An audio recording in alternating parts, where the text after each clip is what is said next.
ton of evidence that the election was rigged. That's not something the DOJ needs to tell you about. There's been evidence about that for many, many years. What I can tell you is that we have multiple investigations going on in Arizona, in Georgia, in Fulton County, Georgia, and that's exactly what we're looking at.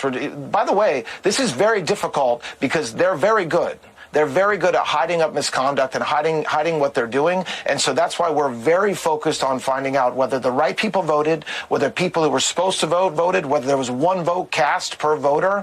And that's what we're doing in multiple states. And I expect, and again, people, you'll say to me, how long is it taking? Why is it taking so long? And the reality, the answer to that is because it takes a lot of work to uncover what happened in 2020. It takes a lot of good old-fashioned law enforcement police work, which is what we're doing, and we have great prosecutors working on it as well.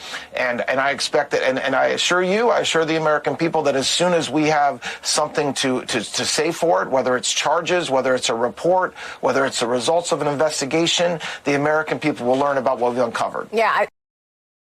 Yeah, how is it going out there, my fellow world patriots? It is indeed, and I'm pretty sure it's Monday, May 18th, 2026, and I bring to you Hold the Line, episode 209, and I have my brother, Mr. Mac, with me, and Lisa, as you guys noticed, and for the last few shows, she's taken a little bit of a break, and that was her, her decision to take a little bit of a break, and as previously mentioned, she's going through an awesome period of her life where something very good that she's been working towards came to fruition. So we, of course, wish her the best and a speedy return to the show. But I know she's got a lot of stuff on her plate, as we do as well, because it is getting absolutely bananas out here. And Mr. Max, sir, how are you doing this week, my man? And are you finding it as difficult as I am to keep up? Because there's just so much going on. We got so many links for tonight's show. It's not even funny. It is very difficult to follow and keep up just because it's ever changing. And they're moving rather aggressively now, which is very nice. So I'd rather see this than nothing happen at all. But Lisa's doing well. I talked to her. Things are moving along, and I'll keep you all posted if she doesn't come back before that. But this was great, that video. We always said the acting AG is going to be a little bit more aggressive, and he seems to be doing interviews much differently than Ms. Pam Bondi. Now, what he said is all these investigations, well, all these different states are going to have separate investigations, and they're going to tie in the network. I think they know where everything is going on. It's just at this point, it's now getting everything tied together. They have to do it by the law. And what was the Q post? It must be done right. It must be done according to the law, right? Yeah, and then wasn't it about also it's slow? I think the wheels of justice move slow. Yes, when the wheels of justice move slowly, but when they move powerfully. Yeah, so we're in the midst of this all coming to a head. We've got a lot of President Trump posting memes and so forth about Obama and aliens and all kinds of stuff. So I'm looking forward to the show and getting into all this stuff. So here, speaking of which. And so I noticed you had dropped this, and we got a few, maybe some videos, but some pictures in here as well. You want to just take it, and I'll kind of go through the pictures, because it looks like to me he's putting out a message, and I would say that this dude is under hot water, because this dude is under testimony right now, or is under investigation at the very least. Yeah, if you're on Twitter or X, the Skiff is good. They're keeping you updated on a lot of stuff that we've all covered and keeping it fresh and reminding us all. But I think the next one over might be the video. There you go. I would like to hear what your justification was for supporting the dossier that was known to be false. Yeah, I think we all want to hear the answer to this one, Johnny boy. Being used as source material in the second ICA. I don't know who put you up to this. Nobody put me up to this, sir. I'm here on my own. What role you played or who you are, but there's a bunch of bullshit you just passed on. The emails are clear, sir. The emails are clear. The emails are clear. The second question. No, I think we're going to go. We are getting reports from Reuters that there were FBI agents who were questioning people at Langley about Brennan's assertions to me in Congress that the CIA had nothing to do with the inclusion of the Steele dossier in the Intelligence Committee assessment. What do you think are the key components of John Brennan's tenure that these agents ought to be looking into and that would contribute to broader reforms within the CIA? Oh, I think the most important thing is this notion of weaponization. Weaponization is real. Weaponization has been used against many Americans simply because John Brennan or Barack Obama and John Brennan didn't like a person's personal politics.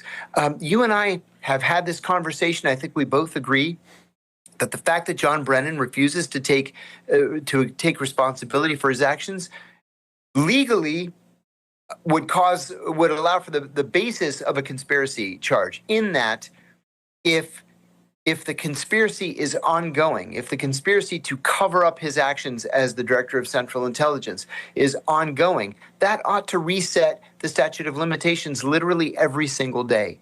And so I think that there's a real conspiracy case here. I'm very happy that a grand jury is looking into it in the Southern District of Florida, and I hope something positive comes out of it, positive in the respect that the American people can see that it doesn't matter how senior you are in government, it doesn't matter how important you think you are in Washington, you have to face justice just like everybody else does. There was an email that went around from General Clapper.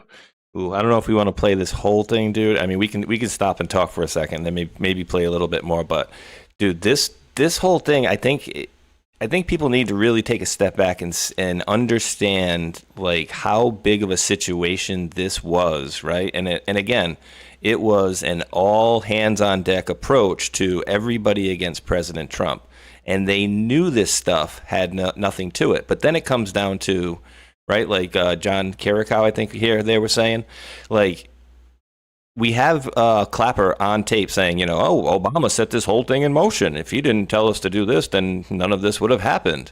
And then it comes down to, like, are they going to roll on each other? And we're in unprecedented territories as far as I'm understanding. Like, I don't think we've ever had in the history of the world a president that's been alleged or even been charged with something along these lines. So, dude, we are in, like, absolutely unprecedented waters, and it could, get a little hopscotch over to the Supreme Court is the way I'm thinking it might end up, because you take them to any of these regular courts, of course, they're going to appeal this, that, and the other. So it's going to need to be something, what should I say, a little bit more deliberate, if you guys catch what I'm saying.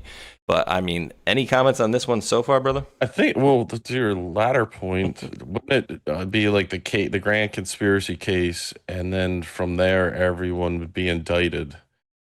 You know what I mean? Like from the Q post, it said, I think D's, which is D class, or was it D's?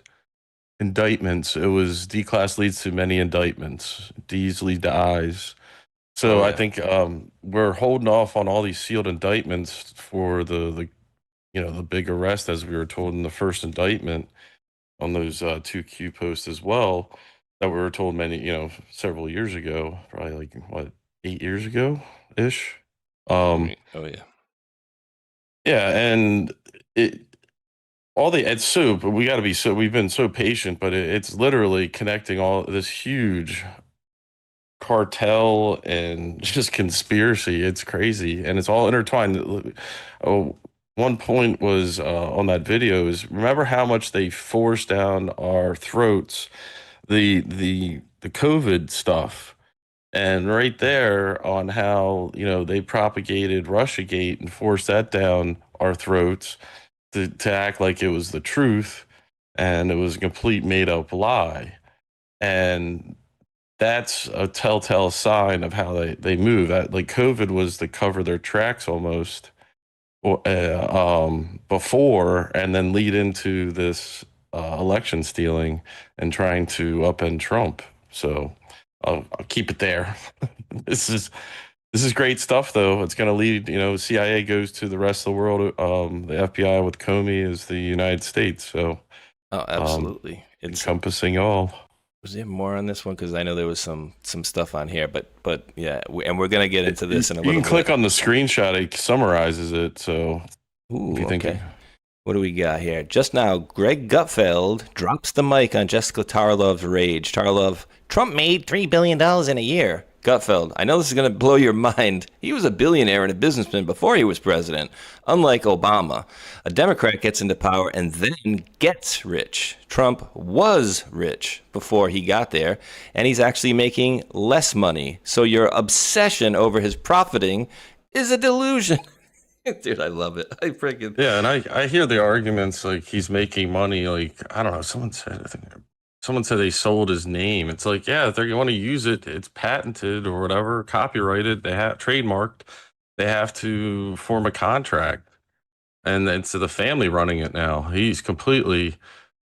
I don't even think he may advise, but he's washed his hand. He's got bigger things he's taking care of right now, saving the world. exactly.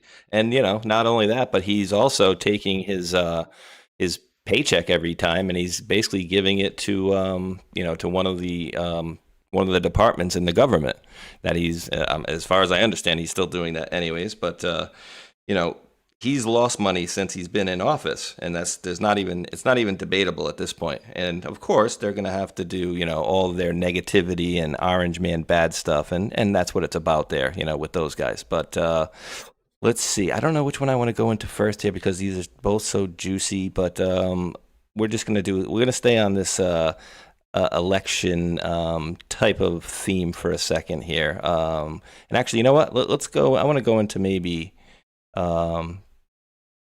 what happens to some of these people, because remember, we had everybody was against President Trump, right? Like even the guardrails. So I had this kind of slotted for a different part here, but I think it actually goes in pretty good. And so for those of you out there who are saying like, oh, nothing's happening, nothing's going to be whatever, they wouldn't be doing this, I don't think. Berg and Deborah Boardman both turning down requests to testify at a Senate hearing this week entitled Impeachment, Holding Rogue Judges Accountable. Boasberg, whose series of judgments regarding the Trump administration have ignited a legal firestorm, including his decision to restrict the White House's use of the Alien Enemies Act to deport Venezuelans. There have also been questions about his apparent role in Arctic Frost, that FBI investigation that allegedly tracked the private communications and phone calls of nearly a dozen Republican lawmakers. As for Boardman, well, no stranger to controversy after ruling against the administration's effort to restrict birthright citizenship. So the question is, where do things go from here? And we want to discuss all that with another great legal eagle, Boasberg and Deborah Boardman, both turning down. Well, what do you think of that, dude? I mean, they were supposed to go and help out, the hearing on holding rogue judges accountable. And apparently he said, nah, I'm not going to go. So, and remember, this guy, I believe, he was helping kind of further the Charmella deal in the impeachment against President Trump. So this guy is just a complete stiff. And actually, I just dropped it. There we go. He didn't want to get caught commenting on anything and be held against them. So a lot of these testimonies and stuff are to put it on the record, to put it on the docket for later. So you almost said that like I would say it, on the record. You're not that north just yet. All right, so more election in other election news. We're going to go over to our election specialist, James O'Keefe over here. And what do we got? Oh, people stated. By the way, that guy's the black guy reporter. His hair is ridiculous. It's all spray painted on. I don't know if you want to go back and which one? This one? Take a look at him. That's Kevin. That's Kevin, my dog Clark. Kevin? Did you set the clock, Clark? Oh man, he's got the fade. He's got the spray painted on hair. Oh no! Say it isn't so, Kevin. Nice little fade on the side, perhaps. It looks bad. It's like, all right. So James O'Keefe said people stated there would be no arrests. Today, O'Keefe Media delivered. So remember, I don't know if anybody saw it. I think it was maybe as a YouTube video. I'm sure maybe people brought it over to various different platforms. But he was sitting at a desk, and he's like, oh, people said there's no arrest, but you know what? We're going to make it so these people are arrested. So essentially saying, we're going to start kicking this thing in the rear end. But listen to a little bit of this actione. So first I want to talk about voter fraud in the case of United States versus Brown Armstrong, and we'll have a graphic up there in a moment. The Department of Justice has charged a longtime California signature gatherer under 52 USC section 10307 subsection C with one count of paying another person to register to vote in a federal election. The defendant, Brenda Lee Brown Armstrong, has signed a plea agreement and has admitted her guilt on this charge. According to the plea agreement, and my colleague Bill Asaley will be able to answer any specific questions about it, she worked as a petition circulator, aka signature gatherer here in Los Angeles for approximately 20 years. And starting in 2025 or so, after Ms. Brown Armstrong had a practice of going down to Skid Row here in Los Angeles, getting homeless people to sign these signature petitions that had to do with qualifying ballot measures and et cetera, she would sometimes find that the signatures would be disqualified because the people signing these signature petitions weren't actually registered to vote. So to remedy this flaw in her business arrangements, she would then gather, starting in 2025, stacks of voter registration forms from the Los Angeles County Registrar of Voters, and then go to Skid Row in downtown Los Angeles to have homeless people first sign the voter registration forms and then sign the signature petitions. So no wonder we have such rampant fraud. You have people that are just going down and see some crackheads and whatnot, get some petitions signed up. No big deal, right, Mac? I mean, it's just business as usual. But let me just give you this little bit. It's a big part of their scheme was to register the homeless. They do so many different scams with that. They take out loans, and it's really scary what they do. And how they're able to use that information. They would take Social Security numbers, I think, register to vote. It's wild. It sure is. And here is Harmeet Dillon, who was speaking in the previous video, posted earlier today around noon, says Justice Department announced today that Brenda whatever has agreed to a plea deal admitting she paid homeless people in Los Angeles to register to vote in elections to support her paid signature gathering business. And for that, it looks like, so she's been charged with. So I don't know if she's going to plea to that. I don't think she would plea to 5 years in prison, 3 years of supervised release, fine of $10,000. That may be what she was charged. This is at 12:26, and she posted this 5 minutes later at 12:31. So plea deal is probably getting less than this, is my guess. It says she's been charged with. So I'm guessing maybe she pleaded out for she gave probation. Up some good information. Then she had to. Yeah, I mean, that's usually how it works, right? We see any movies like I saw last week, Den of Thieves. They don't want the little fish. They bust this drug dealer, and who are they looking for? They're looking for the person that the drugs are going to, and then the money's ultimately going back to. So, yeah, if you can provide them with information, they'll give you a lesser deal. So I wonder how much she chirped. And even before, even with like the plea deal, they'll do a sentencing plea bargain. So the person may be guilty, but they'll still say some information, provide information, and get a lesser charge. Yeah, a lesser charge, but less years, I should say, less months or years. We'll see. I mean, any of these people. I mean, you're basically taking, the one of the most sacred things you can do for vote, obviously, is voting. You're setting the country in the direction that you want to. And clearly, these people did not want to have that going in the same damn direction. So while we're rounding out a little bit, I probably have something later that I'll end up ultimately missing as well. But in more election news, we have Senator Greg Dolezal says, update. Along with 2 other candidates, I have filed a lawsuit against Secretary Brad Raffensperger seeking a court order to allow poll watchers and state election board observers into the, quote, bunker, where Georgia's statewide vote totals are received and published. Transparency should not be controversial. I mean, it makes sense, right, Mac? I mean, that you're going to have, people that are watching, like poll watchers and vote watchers, tally watchers, but oh yeah, the bunker here where we actually, where we actually tally everything and then put out the numbers. Nah, nobody's in there. So yeah, I think it needs to be covered top to bottom. Pretty simple, right? Ooh. Yeah, definitely. Sorry about that. No, you're good. And I'm bringing up a post from a MaQaveli. This is basically them refusing. This is because of them refusing to provide, just like many other states, voter roll information. Is that it? Yeah, actually, good point, too. Yes, you're right, because it's an emergency motion for temporary restraining order and interlocutory injunction. But remember, on Election Day 2020, we had the same thing signed by a judge in Philadelphia, and they essentially wiped their rear end with it and still never allowed people in. But I think we're going to get a different reception this time. Just a guess. Just a guess. The tides have changed. Yeah. Seems like things are working a little differently nowadays. It just seems that way to me. Okay, so now I'm pulling up your post having to do with a little SpaceX action. So take us away, Mike Walden. STAC, Securities Technology Analysis. Oh, go ahead. Yeah, click the top left first. This is a Trump truth.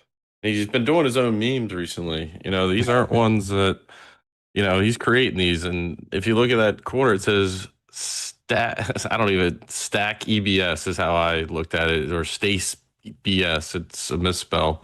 I don't know if you can zoom that in, but stack is an acronym and EBS is an acronym, as we all know.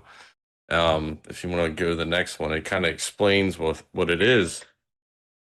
Hold on a second. Read that. I got to take this real quick. Sorry. No problem. Gotcha.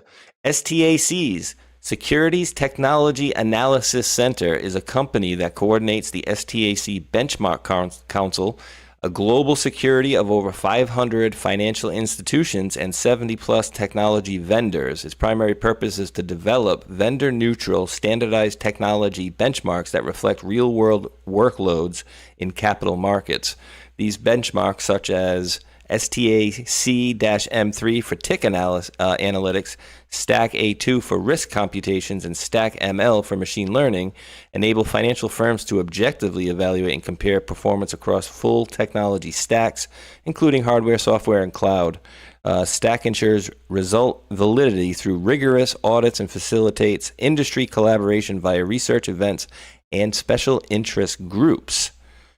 And there's good. Yeah, I'm back. Sorry, it was DoorDash. No, you're good. Yeah, there's well, I'll let you read this here in a second, but I just want to. It's essentially a group of corporate entities that are working together to build an infrastructure where they can exchange funds and information, and that is secure. So this looks to be the workings of a new system, and the EBS system we know has been messed with. EBS was canceled, I think, in '97, officially, the emergency broadcast system. Then it came out the EAS, the emergency alert system. So now they've messed around with the emergency alert system. They've done regional stuff, and they've tried a couple big national ones, and I think it was a failure, to be honest with you. I think they tried to do it in COVID, and so they got to figure out a new way of doing that. And I think this is all tied into this new technology of how we're going to operate as far as digitally, whether it be finances, and I've always suspected crypto to be helping and exchanging that information between two points or multiple points. So I think President Trump is hinting at this. He's at the control center right there in that meme, and it's pretty cool stuff. He sure is. Right. And there was Ripcord, who also had posted and pointed out a couple things. Kudos to him. He reposted my code, which was cool. Nice. And I always go by that.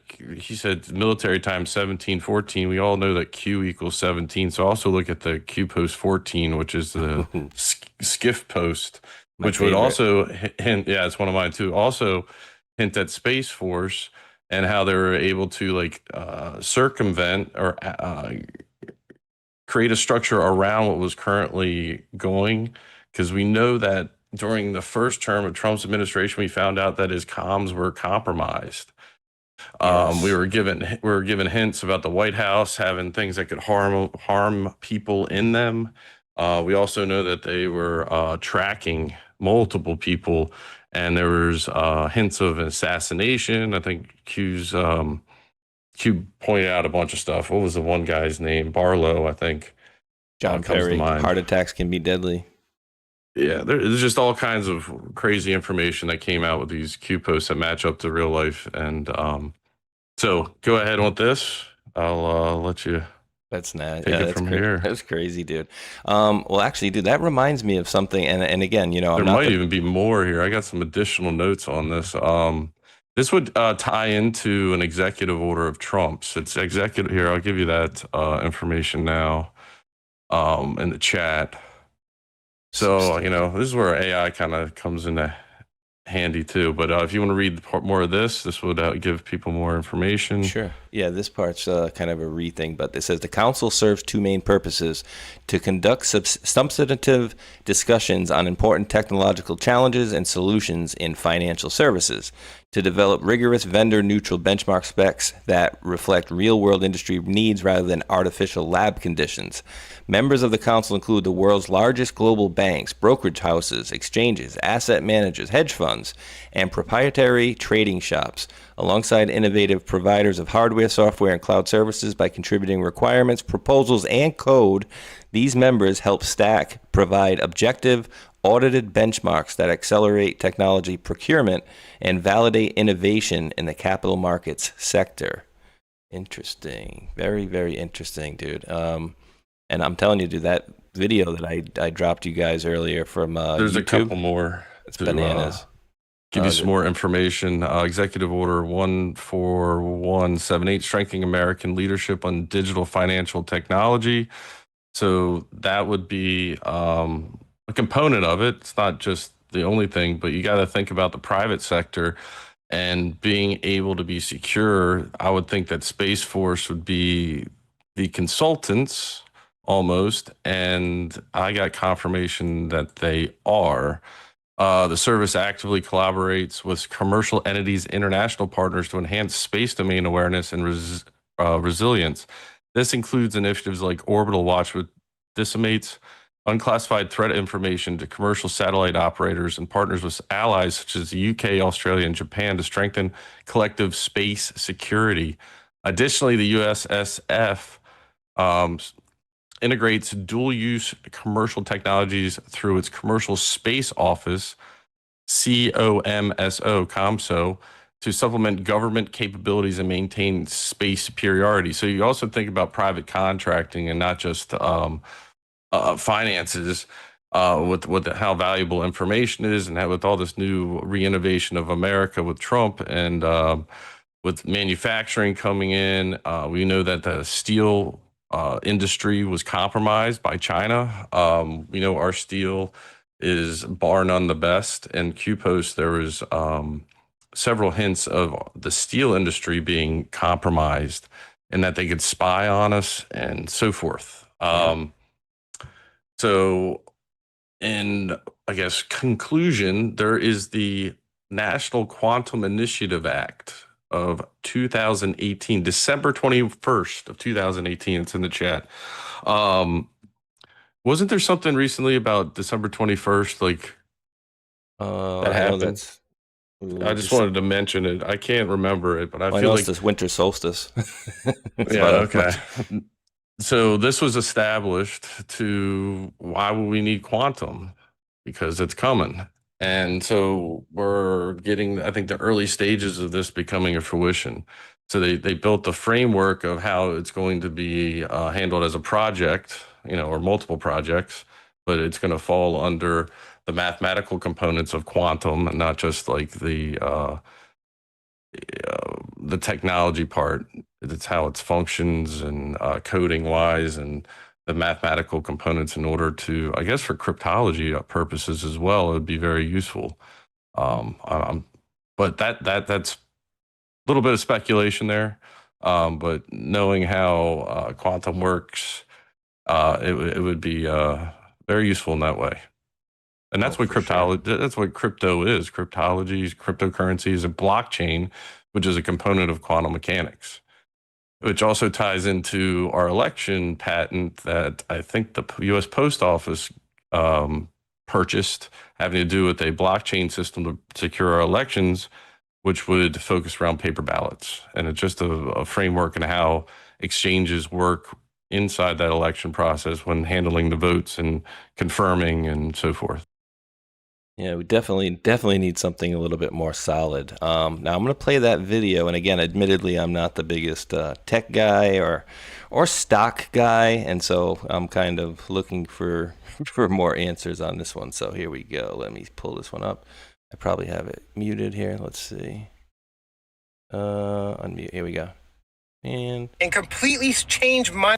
Here we The go. 233-year-old monopoly that is Wall Street decided to ditch the old system and completely change monetary systems around its birthday, around the day that it was created. I don't think that's a coincidence. 234 years ago today, 24 men under the Buttonwood tree signed an agreement that birthed Wall Street, and this evidence will overwhelm you, okay? On May 17th, 1792, 24 stockbrokers at 68 Wall Street signed a 2-sentence cartel agreement. That cartel ran the world's money for 234 years. Today is May 17, 2026. I'm about to show you how they dismantled Wall Street in 30 days flat. Let's first start with the payment rails. That's the DTCC, the Depository Trust and Clearing Corporation. They're basically the clearinghouse that settles every stock trade in America. They custody $114 trillion in securities. On May 4th, the DTCC announced they're tokenizing it completely. 50 plus firms are onboarded. We're talking about BlackRock, JP Morgan, Goldman Sachs, Bank of America, Citibank, Charles Schwab. The actual rails that move every American stock trade are being switched to the blockchain. Not in 5 years, we're talking about in 5 months. Are you listening? Then 8 days after that, May 12th, the DTCC partnered with Chainlink to handle the tokenized collateral. Chainlink is a protocol, a crypto DeFi protocol. The most invisible, most regulated piece of Wall Street's plumbing just got publicly married to crypto, official crypto infrastructure. Do you understand what I'm saying? Then on May 13th, JP Morgan went live on Ethereum, their second tokenized money market fund. They were seeded with $100 million, the same JP Morgan whose CEO Jamie Dimon called Bitcoin a fraud in 2017. May 8th, Federal Reserve Governor Lisa Cook stood at a central bank and gave an entire speech mapping how tokenization is going to reshape the entire financial system. The Federal Reserve, the institution that prints every dollar in your wallet, publicly planning around the new payment rails of the world. 5 days later, the Senate confirmed Kevin Warsh as the Fed chair. He personally owns stakes in Bitcoin payment companies, DeFi protocols, stablecoin companies. The man about to run American monetary policy makes more money the faster this happens. He's going to make sure it happens. May 14th, the next day, the Senate Banking Committee passes the Clarity Act 15-9, heading to the Senate floor, White House targeting a July 4th signing. That's $4 trillion from JP Morgan, $14 trillion from BlackRock, State Street, that's another $30 trillion in custody. The DTCC is $114 trillion in clearing, plus 20 more banks queuing at Anchorage waiting to issue stablecoins. That's $162 trillion of traditional finance, almost twice the entire global world GDP. They're leaving the signs right in front of your face. Do you understand? You need to research. All right, Max. So all, openness. No, I don't fully understand. But what my guess is that it seems like they're going to blockchain on this stuff, and they're trying to tokenize all of their assets. And again, I don't fully understand what all that means. So hopefully you have a better understanding than I do.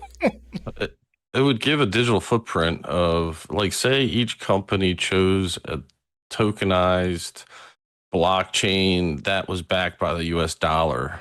I think that's where that's going. So isn't there already one? I see it. I'm not, I understand the system. I kind of got away from paying attention to the up and coming ones because it really got wishy-washy. There's a lot of fraud going on. And so basically where I'm seeing it going is the it's gonna encompass a stable. What did he call it? A stable coin? It would probably be a stable coin. Under, it'd be called like J.P. Morgan stable coin, and that'll be on the blockchain, and so that they would have all their assets accounted for digitally, so that it would hold value in the stock market.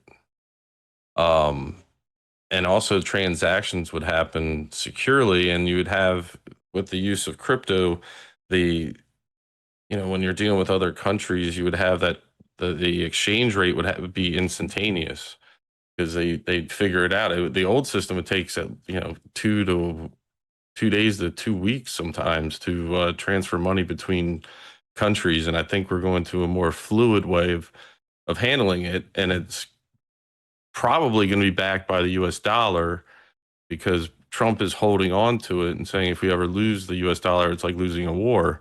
So we're all hoping, and at the end, this gets tied into some physical assets so that our currency isn't, considered fiat anymore. And, a lot of people think it's gold. I think it might be multiple commodities, gold, silver, and rare earth minerals, etc. I don't know. It's all up to speculation. But I mean, if you want to go by precedent, we had the gold standard and it worked before, and that's where Trump took the tariffs from. So if we're going to go back to precedent, it'd be the gold standard. Now, what he's talking about with, as far as which crypto, we know that there's certain ones that have been, was it ISO 222? They've been, you're going to have to look into this. Yeah, they've become compliant. I know that Ripple is one. I'm not sure about Ethereum anymore. I've stopped paying attention to it. It really makes your head spin after a while, because it hasn't come to. Now it's coming into fruition, and then now we'll be able to see everyone. I think wanted to hit the big, payday like with Bitcoin and so forth. But I'm waiting for the process to occur and then see where it goes. So this is pointing out several of them, so you can diversify if you want. We're diversified. Yeah, and look into the stablecoin stuff's kind of like not my area. I know that there'll be a blockchain that's created, and then they'll build stablecoins off that blockchain that'll handle all that network between nodes. Interesting. I mean, it seems to me like, if they're all doing all this finagling, and kind of like I've been saying from the beginning, like, is Trump trying to take down the original system?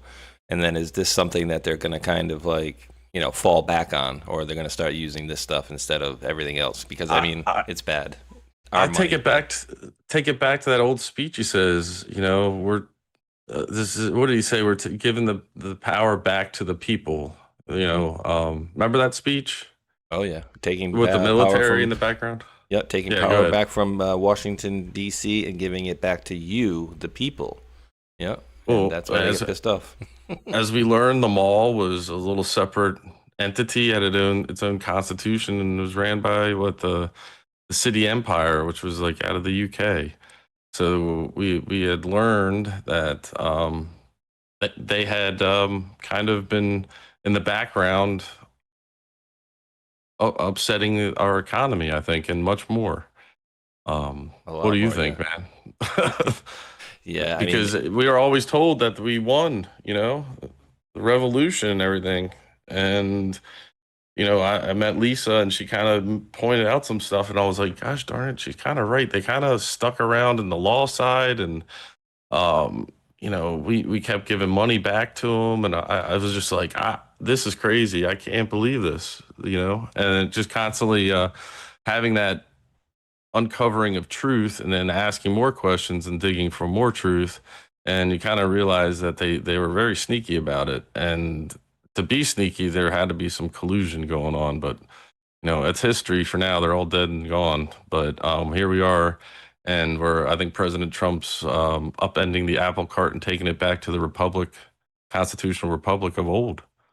Yeah, I do too. I think, I was questioning that for a while, like, how far are they going to take this? They're just going to get rid of some bad apples or whatever, or are they going to truly transform the country back to the way it was supposed to be? And I think they're going to be going back to that route because it's just gotten so out of control and so out of hand. But it's been by design, of course, right? We know that they've done this to take us down purposely, absolutely and purposely. We don't know how much money they've taken from us, but if you just paid attention to the fraud investigations they got going on, I mean, I jokingly said 90%, but I'm almost positive it's like 80 to 90% that they were taking, they reversed it. They flipped it on us, 10% going to the people and the rest was going to all these other fraudulent and criminal activities. And obviously intelligence agencies were loving it because they could do slush funds and all kinds of stuff in the background. And then politicians can start fake companies and they can tell their friends, and it just became it's a cartel. Crazy. Ooh, interesting. I won't say who until I get the okay, but somebody mentioned to me today, I think it was today, yes. Check this out. So somebody that I know is on Social Security. And let's just say their check was more this time because it's not getting any taxes taken out. That's great. Then I got to ask my parents. Yeah, I got to ask my parents. Yeah, and that was Miss Wheezy. She just said, "Okay, yeah, go ahead. You can let them know." But so yeah, apparently, at least this one didn't have any taxes taken out of it. So hopefully that'll be a good thing going forward. This whole tax season's changed. I think it might have been for some, but for me, it hit my pocket this year. And what was the big, beautiful bill? I think it kicked in, Heck yeah. And we're moving on to bigger and better things. Speaking of some change, this is crazy, dude. I wanted to mention Sure. the $1.7 billion. Yeah, we're gonna get there. Get into that. Yeah, right. We'll get to that in just one second. All right. But this one, man, I just luckily happened to see this yesterday, and I'm like, wait, what the hell? When did he post this? So 2 days ago, Sebastian Gorka, right? And then, and so people, and I don't know, his loyalty. I think he's loyal to President Trump. I'm not 100% sure, but I will remind you guys that back in the day, he was talking a bunch of crap about Q, or was he? Because remember, he had a few posts out there that he was saying Q is garbage, and for the life of me, I can't find the original pictures, but he kept saying Q was garbage. Q is garbage. Well, what did the White House have in the frigging window that week? Nothing but an outside, I think it was white if I'm not mistaken, like an outside construction garbage barrel right in the window, dude. So it was at the White House, in the window, there was a trash bag or a garbage barrel there for like a week. And it's like, oh, he's out there saying Q is garbage. So was he saying Q is garbage or was he saying Q is Trump? I don't know. You can, whatever. But this is crazy. So remember, this is 2 days ago on the 16th at 10:46 in the morning. Sebastian Gorka says, do you know what happened in the last 24 hours? And I certainly did not. 1, late on Thursday night, FBI agents landed at New York Stewart International Airport with Mohammed al-Sadi in handcuffs. Al-Sadi, the leader of an Iran-backed Iraqi terror group, is allegedly responsible for more than 20 attacks across Europe and Canada for planning attacks in the USA. Okay, number 2, Jose Enrique Martinez Flores, who goes by Chukwi, the highest-ranking Tren de Aragua leader to be extradited to the United States, also just landed in the U.S. in shackles. Flores allegedly oversaw Tren de Aragua's drug trafficking, extortion rackets, prostitution rings, and murder operations. Then, last night, in an operation that makes any fictional representation look amateurish, American operators working with local Nigerian forces killed Abu Bilal al-Manirki is dead.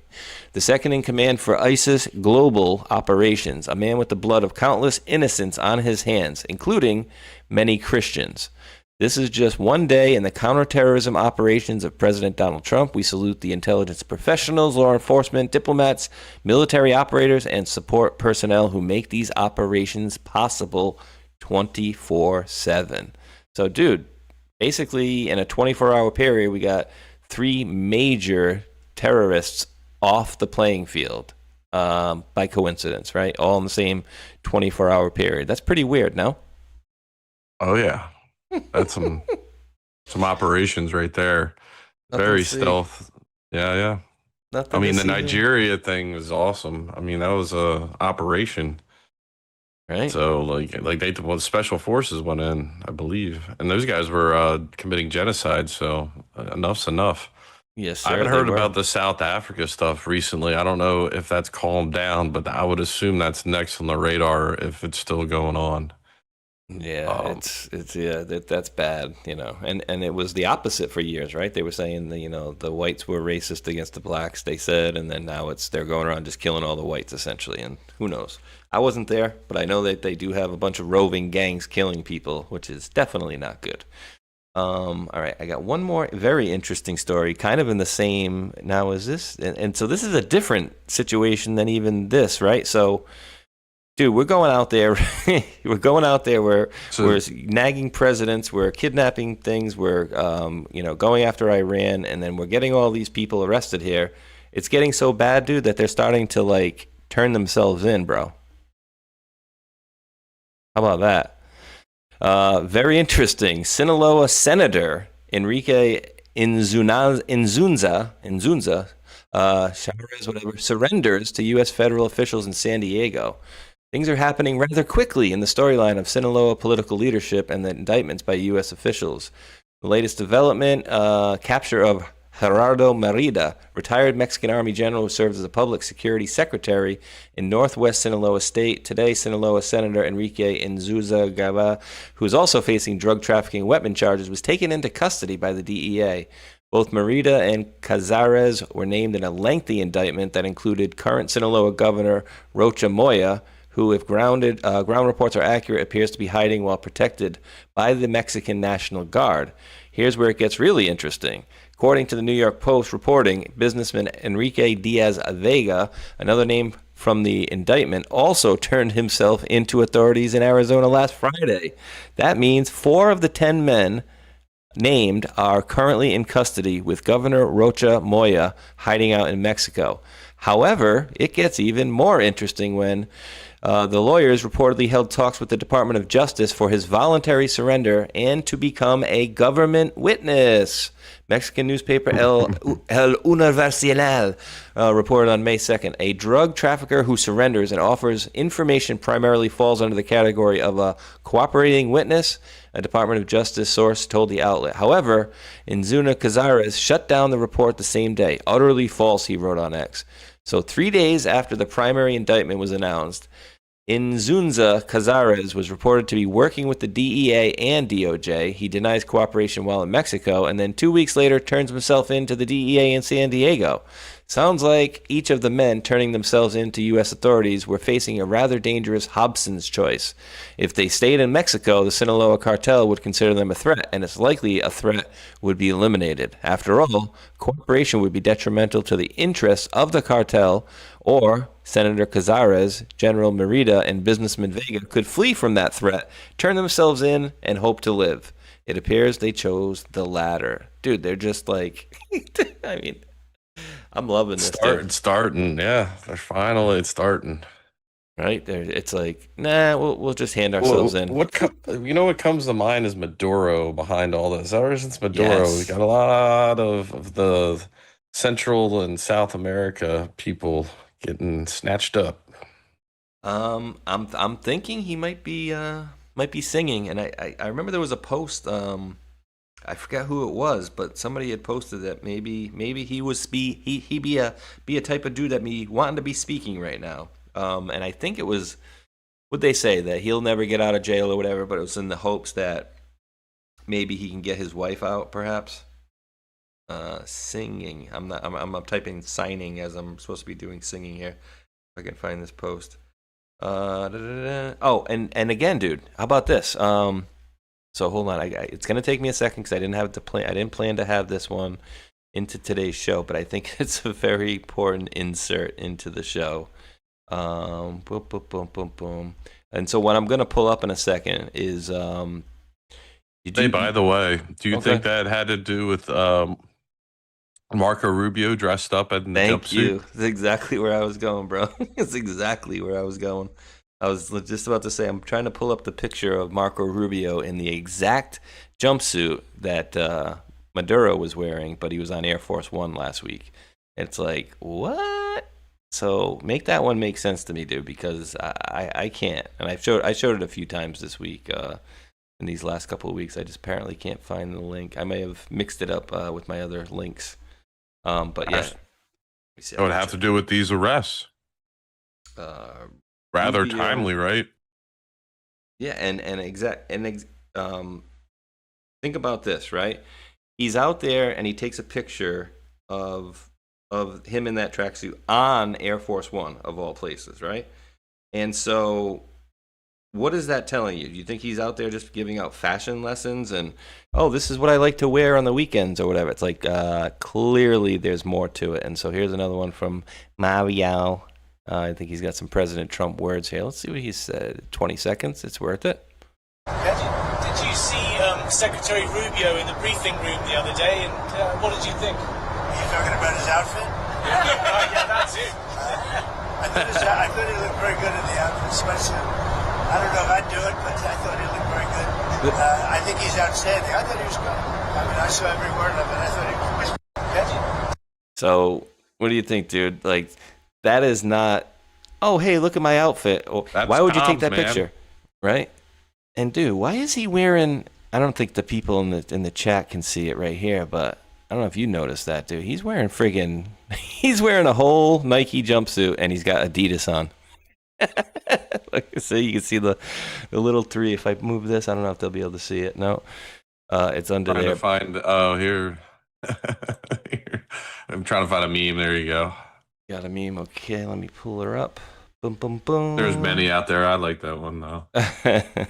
Let me see. Oh God. Oh, even though that's a mixed version, let me see. Let me get this so that folks can see it. He's doing the China dance. They did it almost like with a Chinese sound to it. Yeah. Let's see one more time.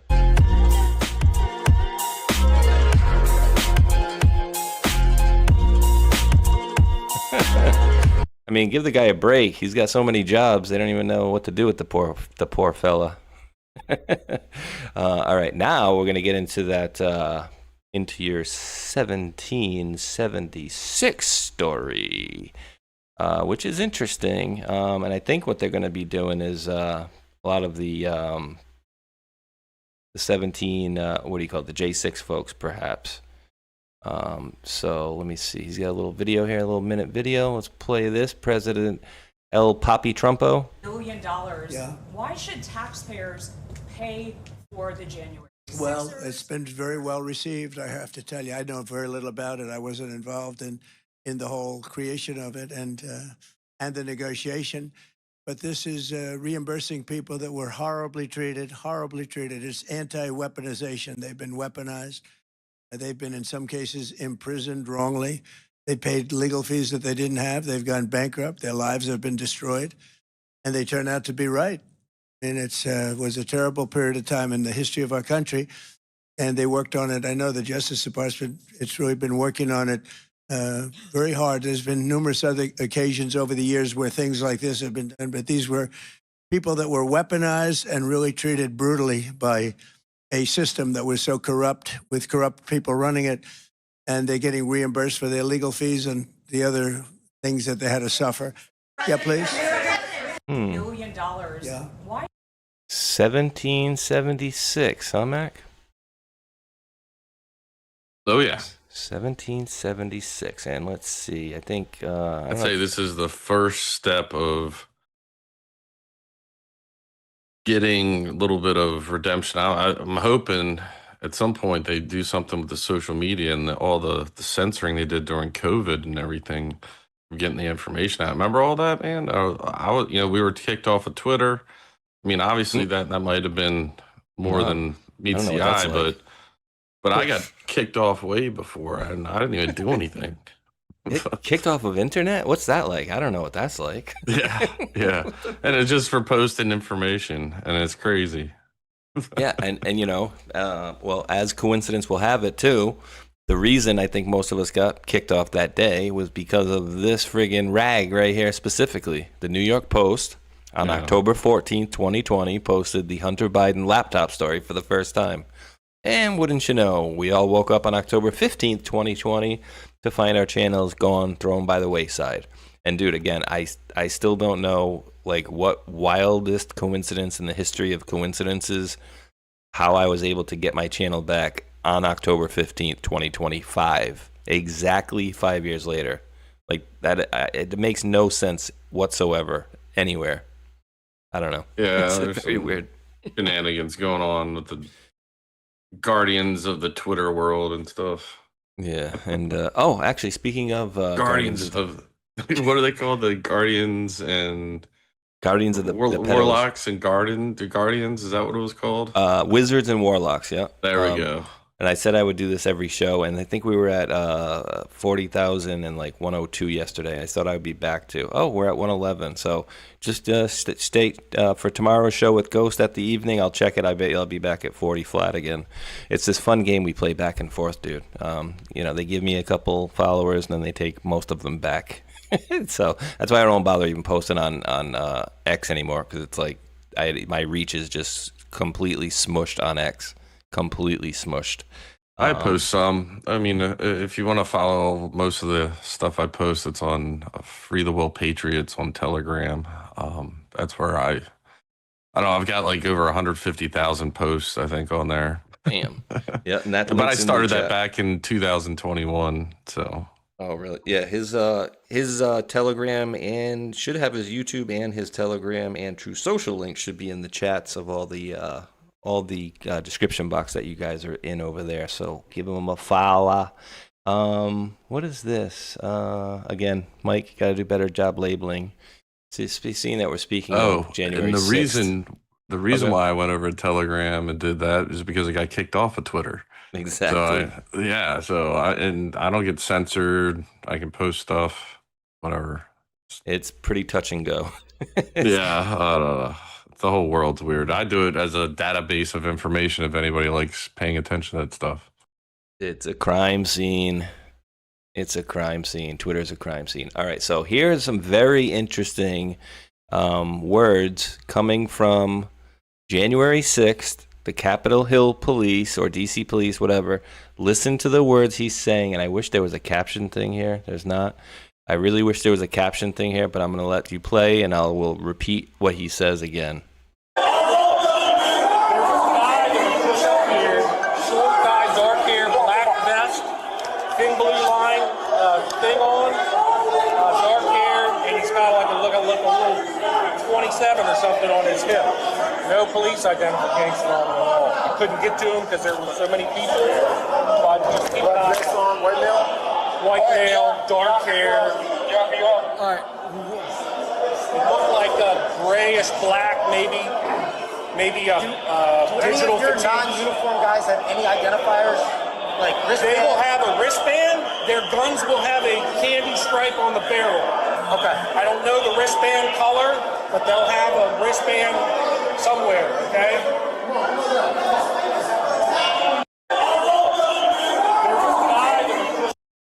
So, if you couldn't hear that, he was basically saying identifiers, white male, dark hair. Well, who is he talking about? There's a guy up there, short guy, black vest, thin hair, and he's got 27 or something on his hip. No police identification on him. I couldn't get him get to him because there's so many people. White male, yes, white male, dark hair, look grayish, blah, blah, blah. Any identifiers? Officer, they will have a wristband. Their guns will have a candy stripe on the barrel. I don't know the wristband color. They will have a wristband somewhere, okay? January 6th was staged in order to disrupt the official proceedings as a cover for the actual crimes committed on November 3rd, 2020, the overthrow of the U.S. government. Boom. What do you think of that, brother? Oh, yeah. We've been saying it for years. I'd said it right after it happened. I was like, this is fake. Fake and gay. Yeah, no one wants to storm the Capitol building at that time. I mean, Trump said go up there peacefully.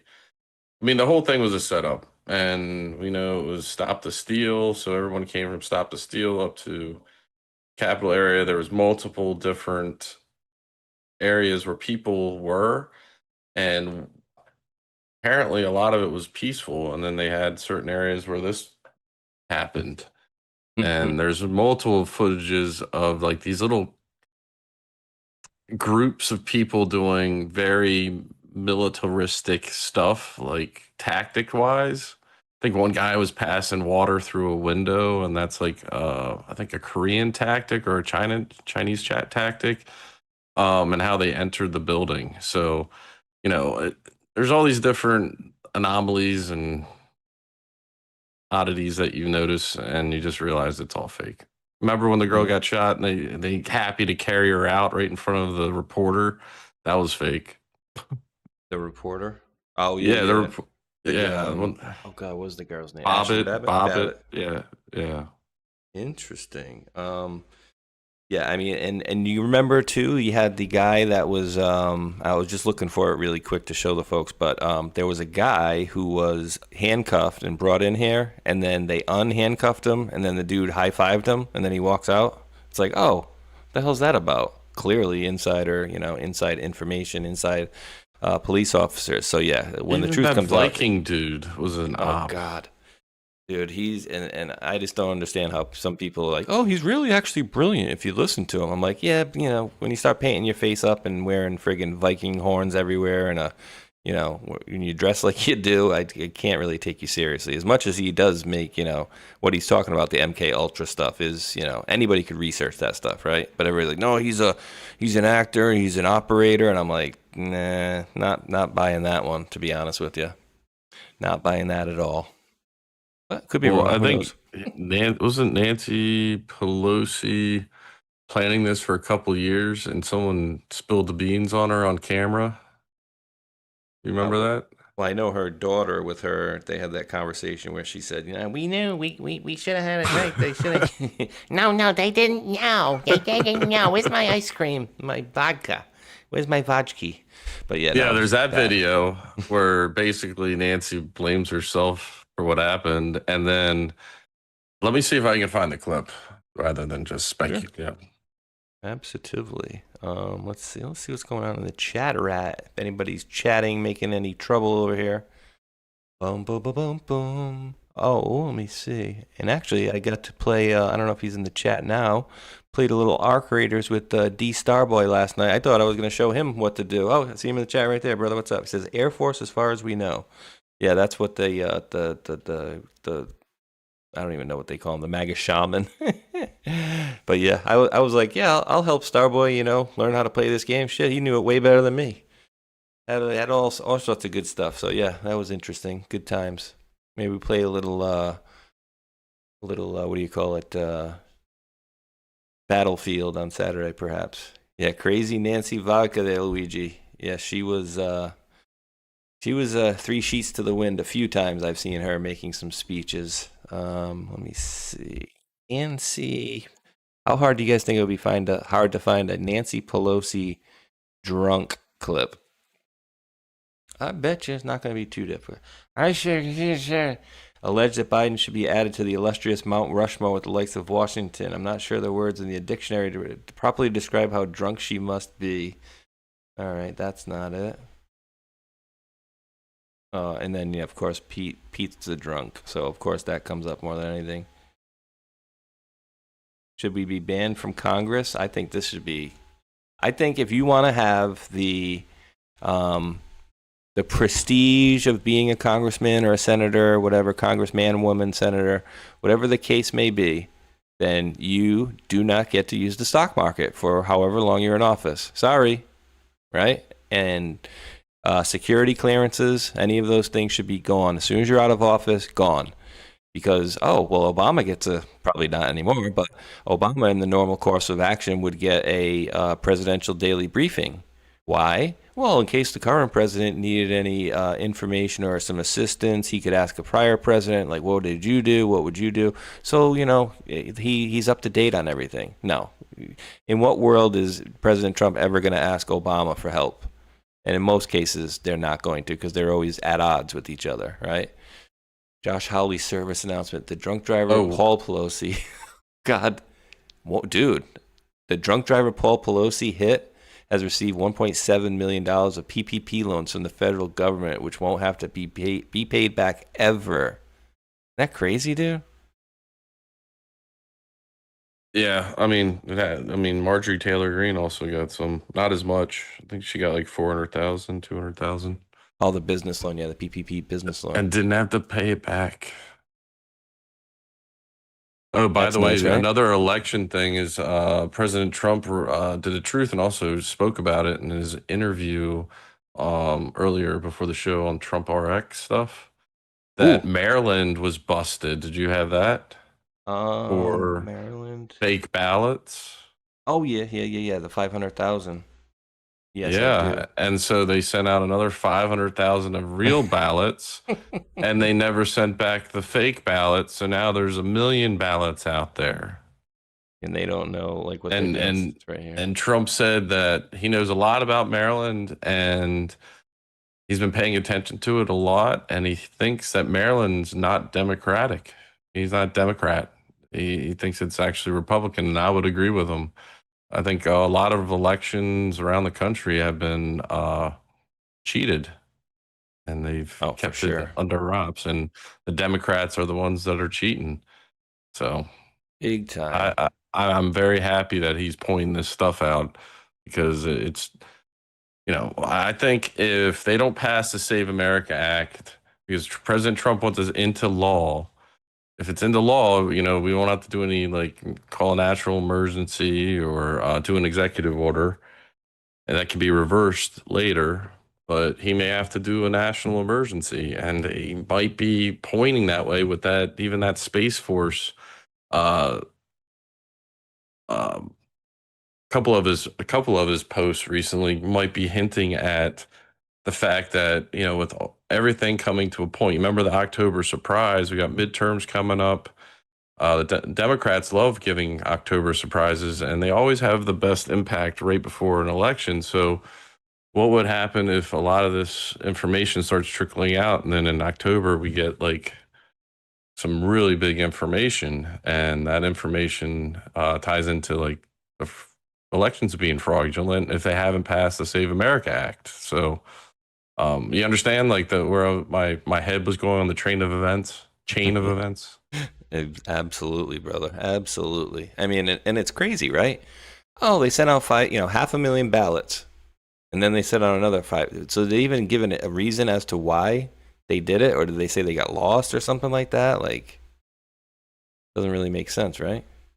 I'm sure they're being investigated. It just Trump usually lets law enforcement handle that stuff, but they got caught, and that's big news. Hopefully that person or people will be held accountable to find out where they were told to do all this stuff, or where they get these ballots from, because it's not just one person doing this. Yeah, that's bananas, dude. It's ripe with fraud absolutely everywhere, dude. So it's bad. And, again, we need to clean this stuff up, because there's nothing more important than, especially when you've got a lot of people that are seeing all the fraud that's going on now, which they absolutely are. People are seeing it everywhere. So I'm absolutely enjoying to see all this fraud getting basically broken up. At the very least, it's exposed at this point. Okay, so actually, since we're here, dude, we might as well rip the Band-Aid off. So here we go. Let's see.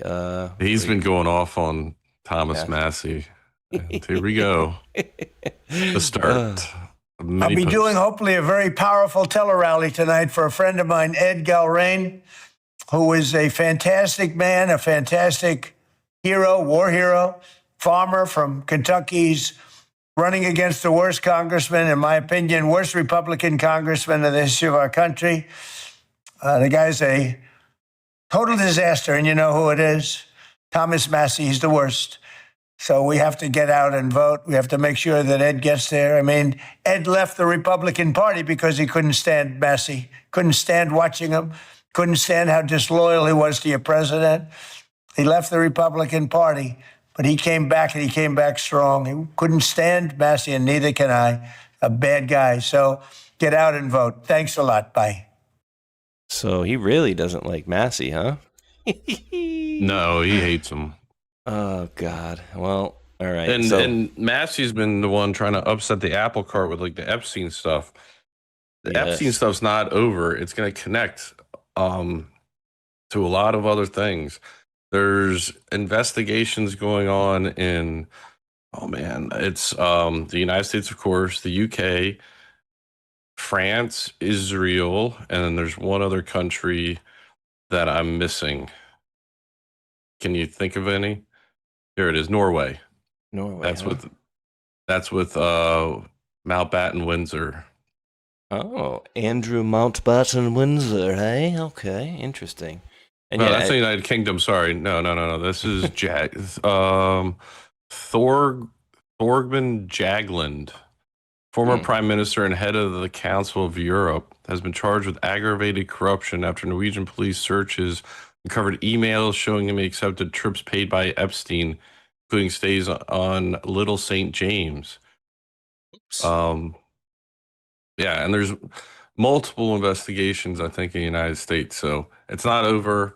Don't forget about all the other, like the Zorro Ranch, the human experimentation, possibly the baby farms. There's just all kinds of evil stuff that could have been going on. So. Yeah, for sure. And I apologize to you guys and gals out there. I'm not the biggest fan, but it's a data point. And again, I don't know out of all this, what part of it's real, if it's all to smear or what's going on, but I'm just giving that caveat. It's a 17-second video. And luckily, other than this, you don't have to look at her. Those are his words. Who did he say it was with? A congresswoman. All right. So this allegedly is Cynthia West. It says Thomas Massey's ex-girlfriend and former congressional staffer. And just to set the table, he got married. His wife was sick. He was high school sweethearts, 30 years. She died. She had this autoimmune thing, and then she passes away, and then he remarries within a year. But within 2 months, he's already hitting up her. And she's now talking about a previous to her relationship that Massey had with somebody else here. Here we go. Who did he say it was with? A congresswoman. Do we know who that congresswoman is? Mm-hmm. Who's the congresswoman? Oh, it's Lauren. Lauren Boebert? Mm-hmm. Interesting. Those are his words. So that's She's what they're such putting a dirty out. little skank. Yeah, remember the movie theater with the Democrat and the boob touching? Yeah, 100%. And the handy. I mean, she'd be a good time at the movie theater for sure. But like, I don't know if I want her being a congresswoman for our country. But yeah, it's just crazy. And then you would drop something that I think was it. Our favorite modeling agency. Or talent agency. Oh my goodness. I just can't do with this. And dude, this thing keeps making the re-ups. Oh, where the hell? Because I had it here. It's at the bottom. Is it? Okay, you got it at the very bottom there. All right, let me pop this up because this thing has made the rounds for a while, and I've given the caveat for a long time that I'm like I don't know if this is legit, but somebody did comment on this as well, and this is actually not correct too. This post actually Linwood got a little bit incorrect. I don't know if he meant to or whatever, but so he posted this out, and this is something I've talked about for a few years, which is Explore Talent, and on a website they have Lauren Boebert, Candace Owens, Scott Pressler, Tommy Lahren, and Melissa Carone. You remember who Melissa Carone was? She was the 2020 election witness out of Michigan, the one that they were posing as a drunk woman. Oh, she's just some drunk lady, but she saw fraud in Michigan. If I'm not mistaken, I'm like 99% sure that's her in this picture because she has her own Explore Talent thing that Melissa Melissa Carone, I believe her name was on. But this is allegedly Lauren Boebert, and the way we could actually verify it is in another image of here. They show her with like a half shirt or something like that, but you see she has a big tattoo on her back hip. So I don't know if it's legit or not. And then Tori says, I have the whole list.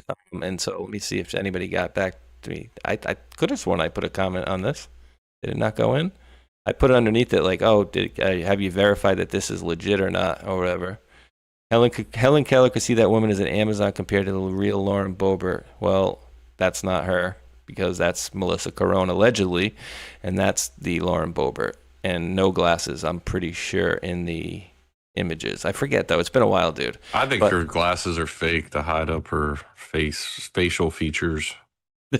To hide that face.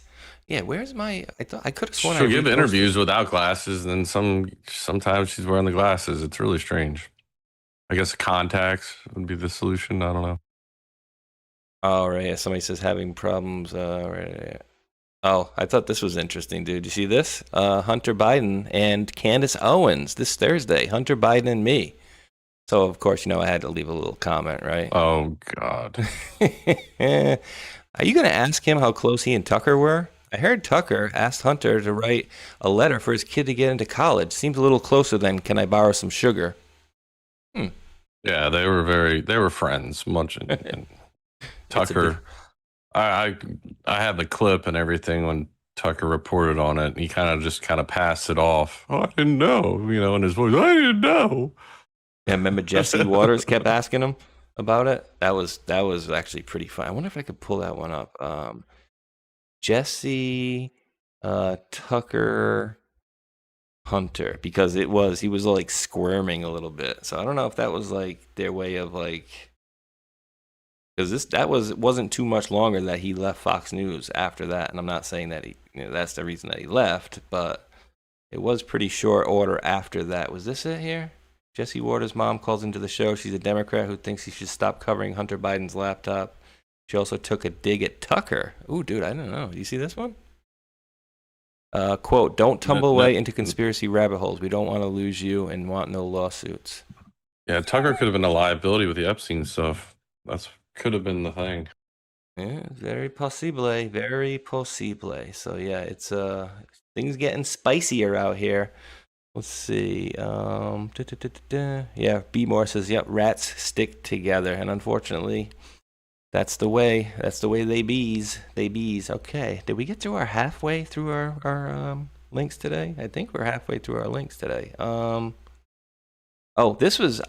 I don't think I ever brought this up on any show. I think this was from the other day, though, but apparently I dropped it at 3:04 in the morning, so I don't know when I dropped this, apparently.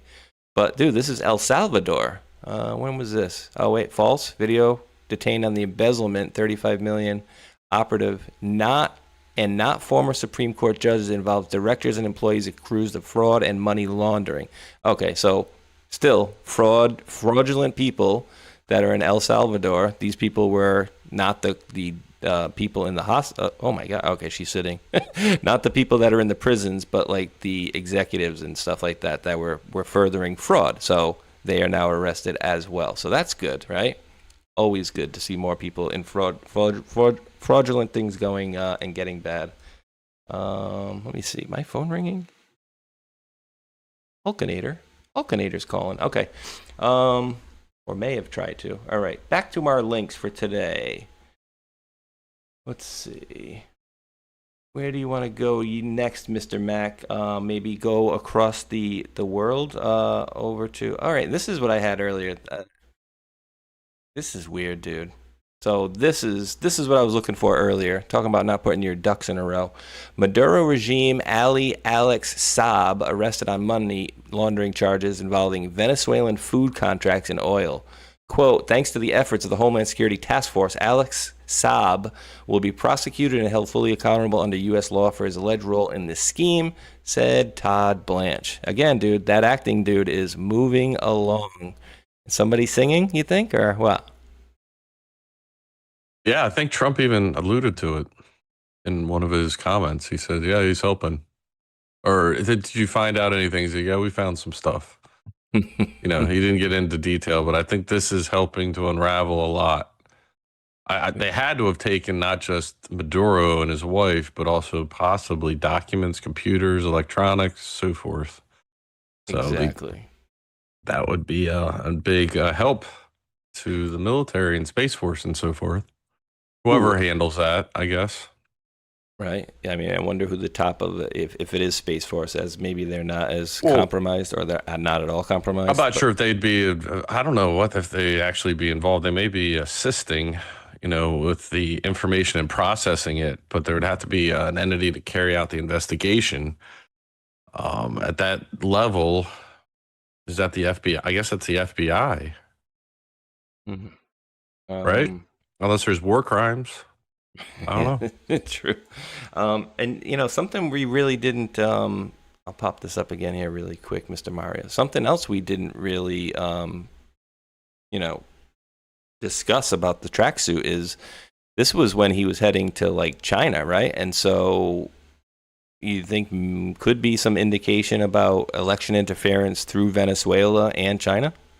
Oh, 100%. I was reading that. But then they brought out the other stuff, and I was like, oh, that also comes into play as well. Very possible. But yeah, there's a definite connection: Venezuela, Iran, China, and how the fraud went down. Now, you had Brennan up earlier. I had heard the rumor that some of the servers were in, was it Serbia? Did you hear that rumor? Yes, Serbia. Yep. And John Brennan was a half owner of that company that handled the election information coming in. Oh, was he?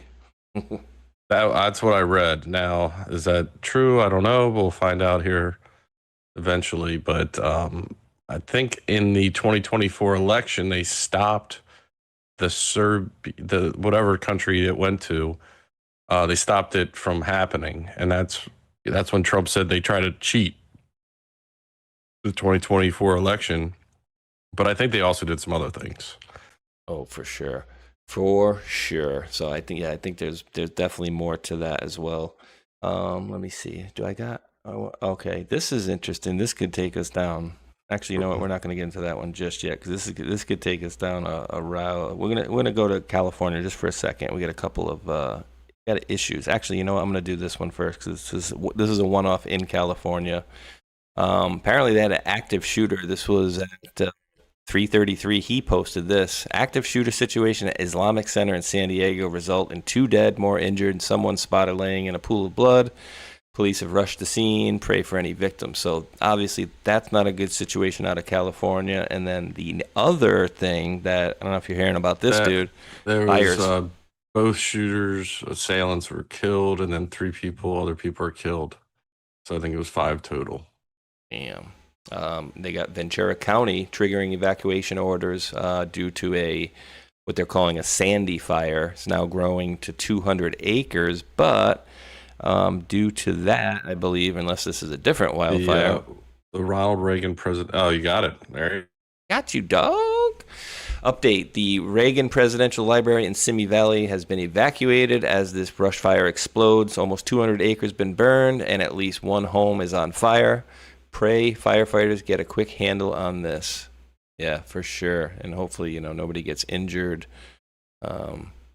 Firefighters especially. But yeah, this stuff is avoidable, right? But again, are they cleaning up their debris? Are they doing what they're supposed to do to constantly keep the debris, you know, away and not catching fire so easily?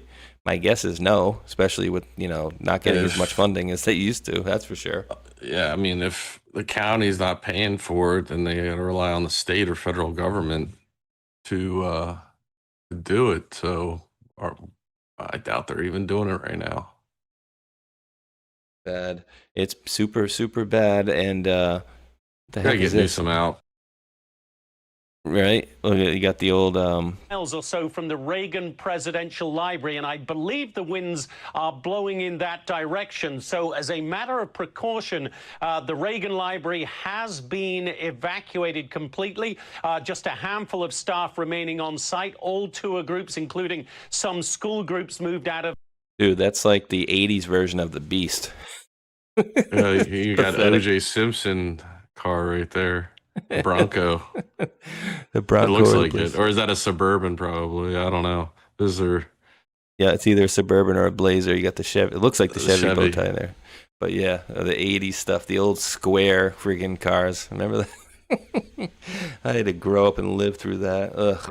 All right. I got one thing in Africa. Maybe I should have brought this up earlier, but you dropped this. Was this maybe have to do, and maybe, all right, good. We won't bring it up then. All right, maybe we will. All right, so this is the one that we were talking about earlier. This is just supplemental. I think you had dropped this one, if I'm not mistaken. Coordination with the government of Nigeria conducted additional kinetic strikes against ISIS in northeast Nigeria. So, dude, they're doing stuff like all over the place right now. It's bananas, and they're getting all sorts of help, obviously, from foreign people. I guess it's during the fake residency by Biden. They was doing a lot of military exercises having to do with other countries and like interoperability. So, obviously Nigeria has to approve that, we declared them a terrorist group and they're okay with us going in. So I think they have to give credit to them. How much help they're given, I don't know. Usually if you just give the United States military the go, they'll just go in. And they may have some comms and stuff, but they probably handled it all on their own. Very interesting. Yeah, dude, it's I'm loving what seems to be a lot of working together out there. And let's see, cleaning up the world. Yeah, I think maybe what do you call it? Secretary Treasury, Secretary Treasury. What the hell? Okay, Linda McMahon got a little interesting thing here, little blurb. I'm really proud of one of the things that we've done, and that is we've just really totally revamped the FAFSA program, which is the applications that students fill out, for student aid as they're going to college. But as like many things in the government, we found that there was a lot of fraud going on, that there were bots that were applying for these loans, there were ghost students, there were dead people who were getting these loans, et cetera.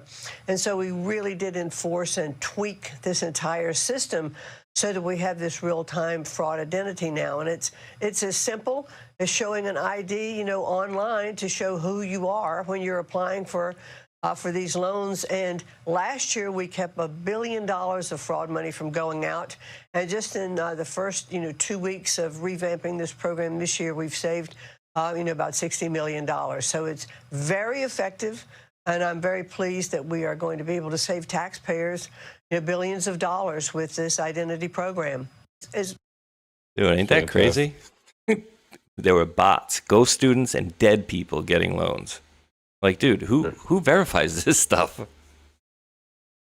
That's the problem. I don't think there was any.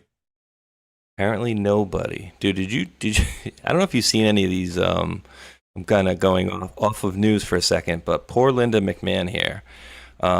Do you ever see any of these shows or whatever about like the WWE and Vince, and like basically he's blackmailed people allegedly, so I don't get sued, but they've said in numerous shows that he would basically hold over the fighters or the wrestlers that were under them, like, if you want to be famous, basically you're gonna have to sleep with me. And essentially he was saying it's not just girls, it was guys and girls. I was like, ugh, that's disgusting. So yeah, he liked to pump weights. It doesn't surprise me if you think about the context of what that type of wrestling is. They're wearing basically a weenie bikini and they're all oiled up and they're wrestling around, and I don't know. After I got to past a certain age, I just kind of was like, this is kind of gay. Yeah, it's a little gay, yeah, for sure. Yeah, and those people it's do not get real hurt for fighting. Sure. It's just it's male soap opera. It's crazy. I don't know. I don't know. When I was younger, like Hulk Hogan, Ultimate Warrior, it was entertainment because it was on TV. But it never was. I can't wait to go to a show or anything like that. WrestleMania was really cool watching them. Let me tell Andre you the something, Giant. brother. Yeah, Randy Savage. They were characters nonetheless, but as you get older, you just kind of grow out of it. But he got some full-grown men and probably women that still watch it love it. Oh, It's their thing. Macho Man Randy Savage. Yeah, he was good. Well, you know, Mean Gene. Yeah, good times. Yeah, but Vince McMahon, he had like trafficking charges against him, didn't he? It wouldn't surprise me, dude. But They he's a steroid dismissed it, I think. There's been some controversy swirling around him, nonetheless. But he looks completely different now. He's not on those enhancers anymore. Yeah. Oh, dude, he was jacked and he was like 80. It's like, what the hell, bro? Are you kidding me? Yeah, it's amazing too. I see some of these guys that are like, and it's kind of sad too. Some of these kids that are on like YouTube that are just jacking themselves up with steroids just to, be huge bodybuilders. Like, dude, you don't understand. You're not going to live past like 30 the way what you're doing. Look at some of the influencers are promoting it. Sam Sulek, Jake Paul, and his brother, and then you got iSpeed, and they're just all getting.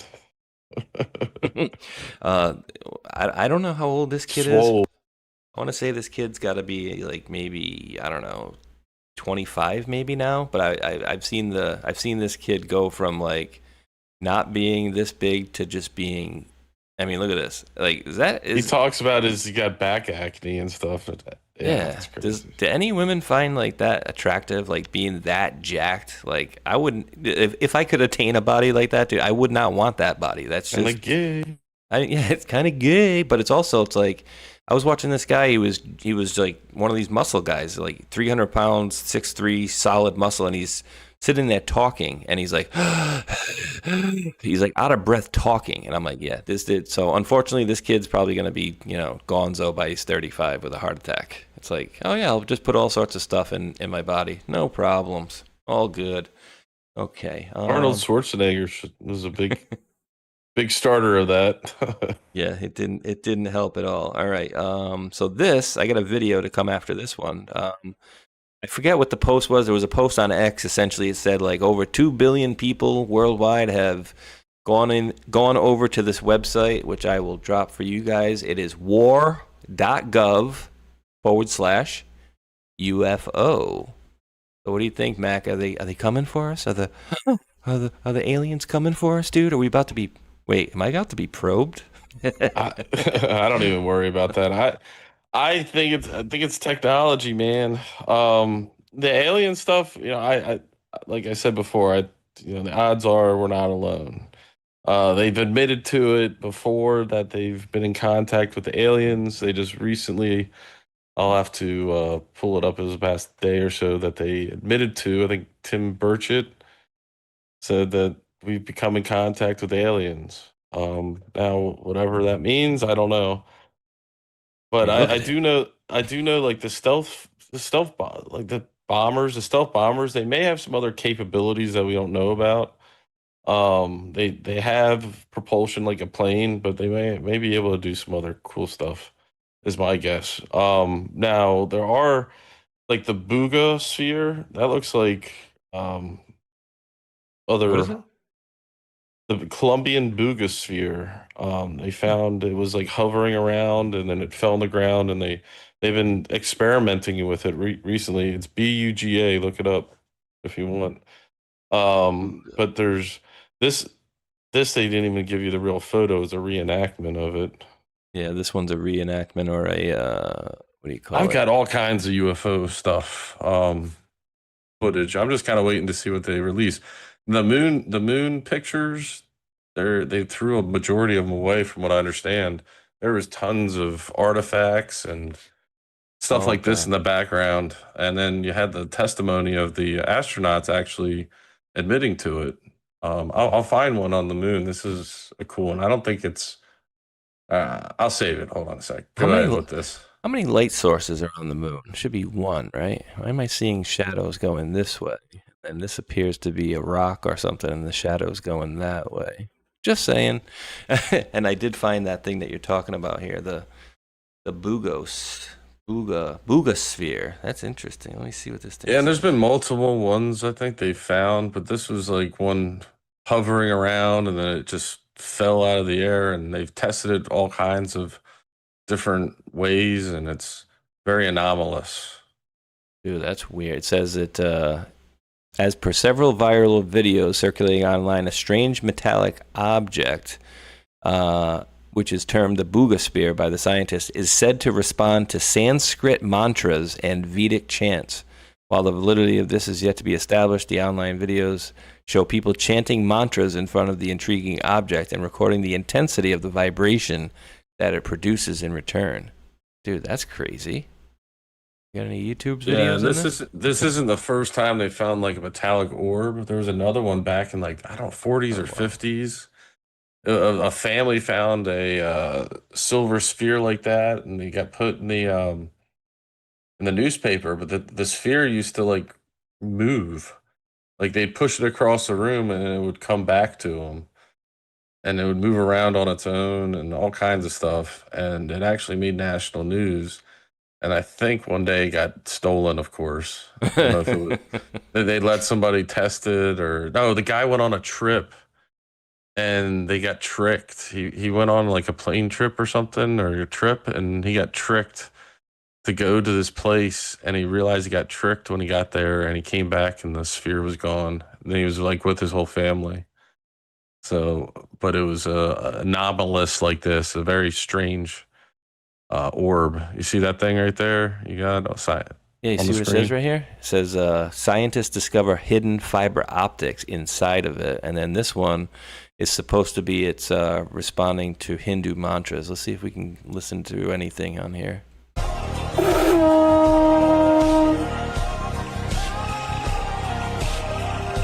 Jada jada hidarmasya glanirvavati varata abhyuktanam nadarmasya tadatmanam srijamyaham.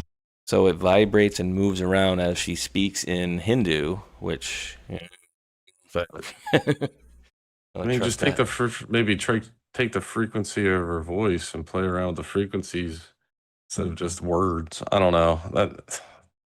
They do all kinds of stuff with this stuff. I don't know. Remember the alien mummies they found in Peru? Have you been paying attention to that? No. Is this new? It's been around for years, but now they've been able to do like DNA testing on it. Peru mummies? They're like, they look like kind of like mummies now. I mean, they're preserved. Oh. They look like they're curled up in a ball. And, like this? Here we go. Yeah, this is news to me, dude. Yeah, that's similar to that. Well, they got big heads, so they must be aliens, right? A grave digger. You got that, and I think you can find this type of creature on multiple countries.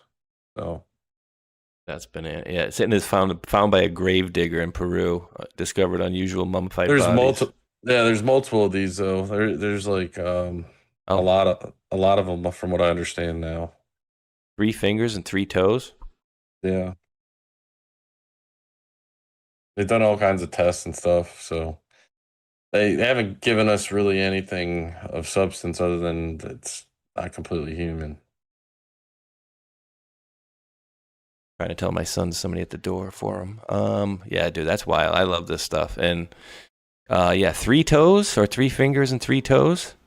That's interesting. The distinct features as they had 3 fingers and 3 toes. Oh, ding dong. I've got a cool UFO video. It hasn't been disclosed on that data, but this was leaked. You know, I don't know if this is long enough or not. Just give me like 30 seconds back. I gotta handle one thing. Just give me 1 second. All right. Well, I got some footage of this UFO. There's 3 of them, and they get shot at by I would have guessed the military. And what happens to them is kind of mind blowing. It doesn't follow any physics. The missile goes through them, and then it reforms into the same shape it was before. So I'm gonna get Space Shot to play that. That one's more unique because it seems to be coming from the military. There's another famous one where it flies next to a high altitude plane, and they had a camera off on its wing. I'm a post. There's two of them. Start with the top one first. And if you want more videos, I got more videos. So this is the first one where they shoot something at these things. So watch what happens. This is pretty mind blowing. How come I can't? Is this an image or is this a? No, oh, okay, it's moving. Interesting. So they shot something at it, or it hit it and then it reforms. It's a GIF. I don't know why the video didn't. That's why I couldn't. Yeah, that's why it's not showing like a video thing, like it's a play supposed button. to be a video. Yeah, I don't know what happened. And then this one's an older one that's been running around and it's authentic. Whoa, that's crazy. Let's see that again. They're probably gonna loop that. Oh man, they go slow mo.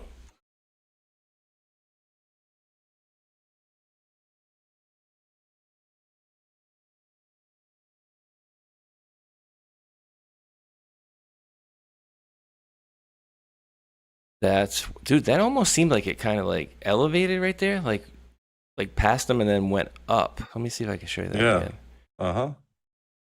Almost seemed like when it gets on the other side here, it like, and it doesn't seem like it's like stable, almost like it's like teeter-tottering a little, like here and then up, see?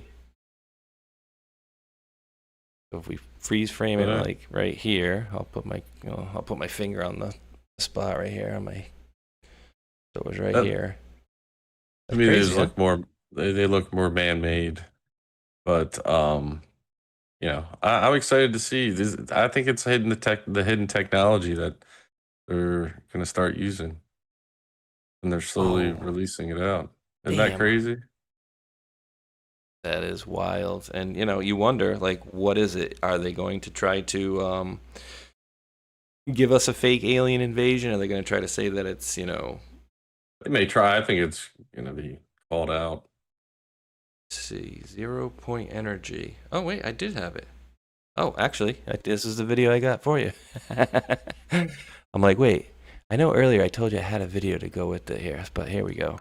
Interesting. So I got you know, he's been a little bit of a rock star lately, and I don't know how old this one is, but it was posted, I think, today. Yeah, it was posted today, so...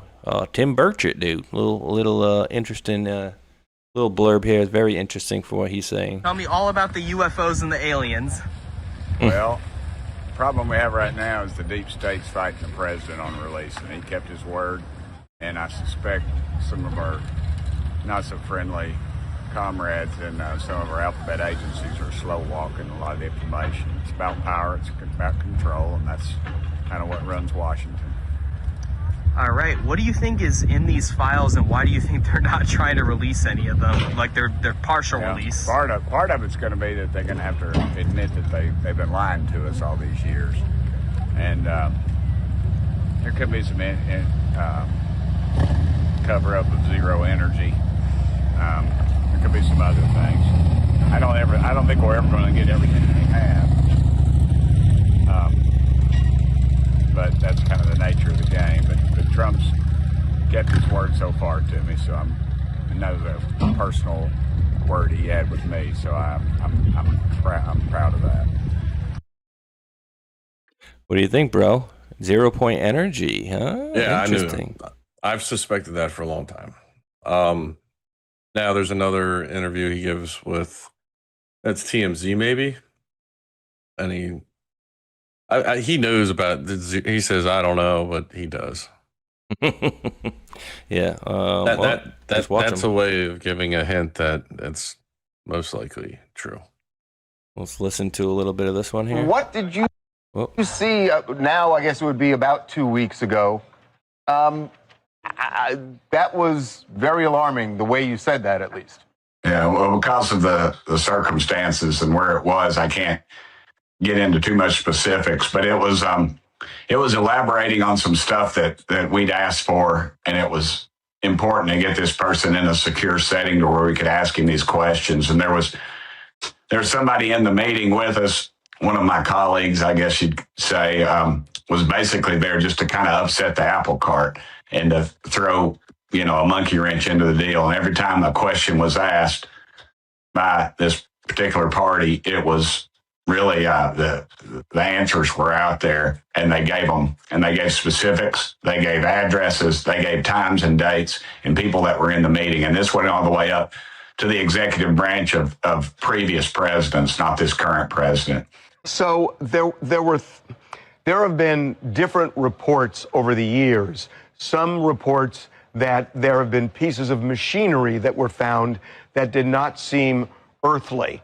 And then there have been reports about life that is not earthly. Which one of those two, or both, are you talking about? A form of life that is not earthly, or of just something mechanical that's not earthly? I'd say you'd be safe to say both. The way you described this, whatever happened at this meeting, this briefing that was happening, was there something that if we knew, we would feel that we are in danger? You said you wouldn't sleep at night if you knew the things that I saw in these briefings.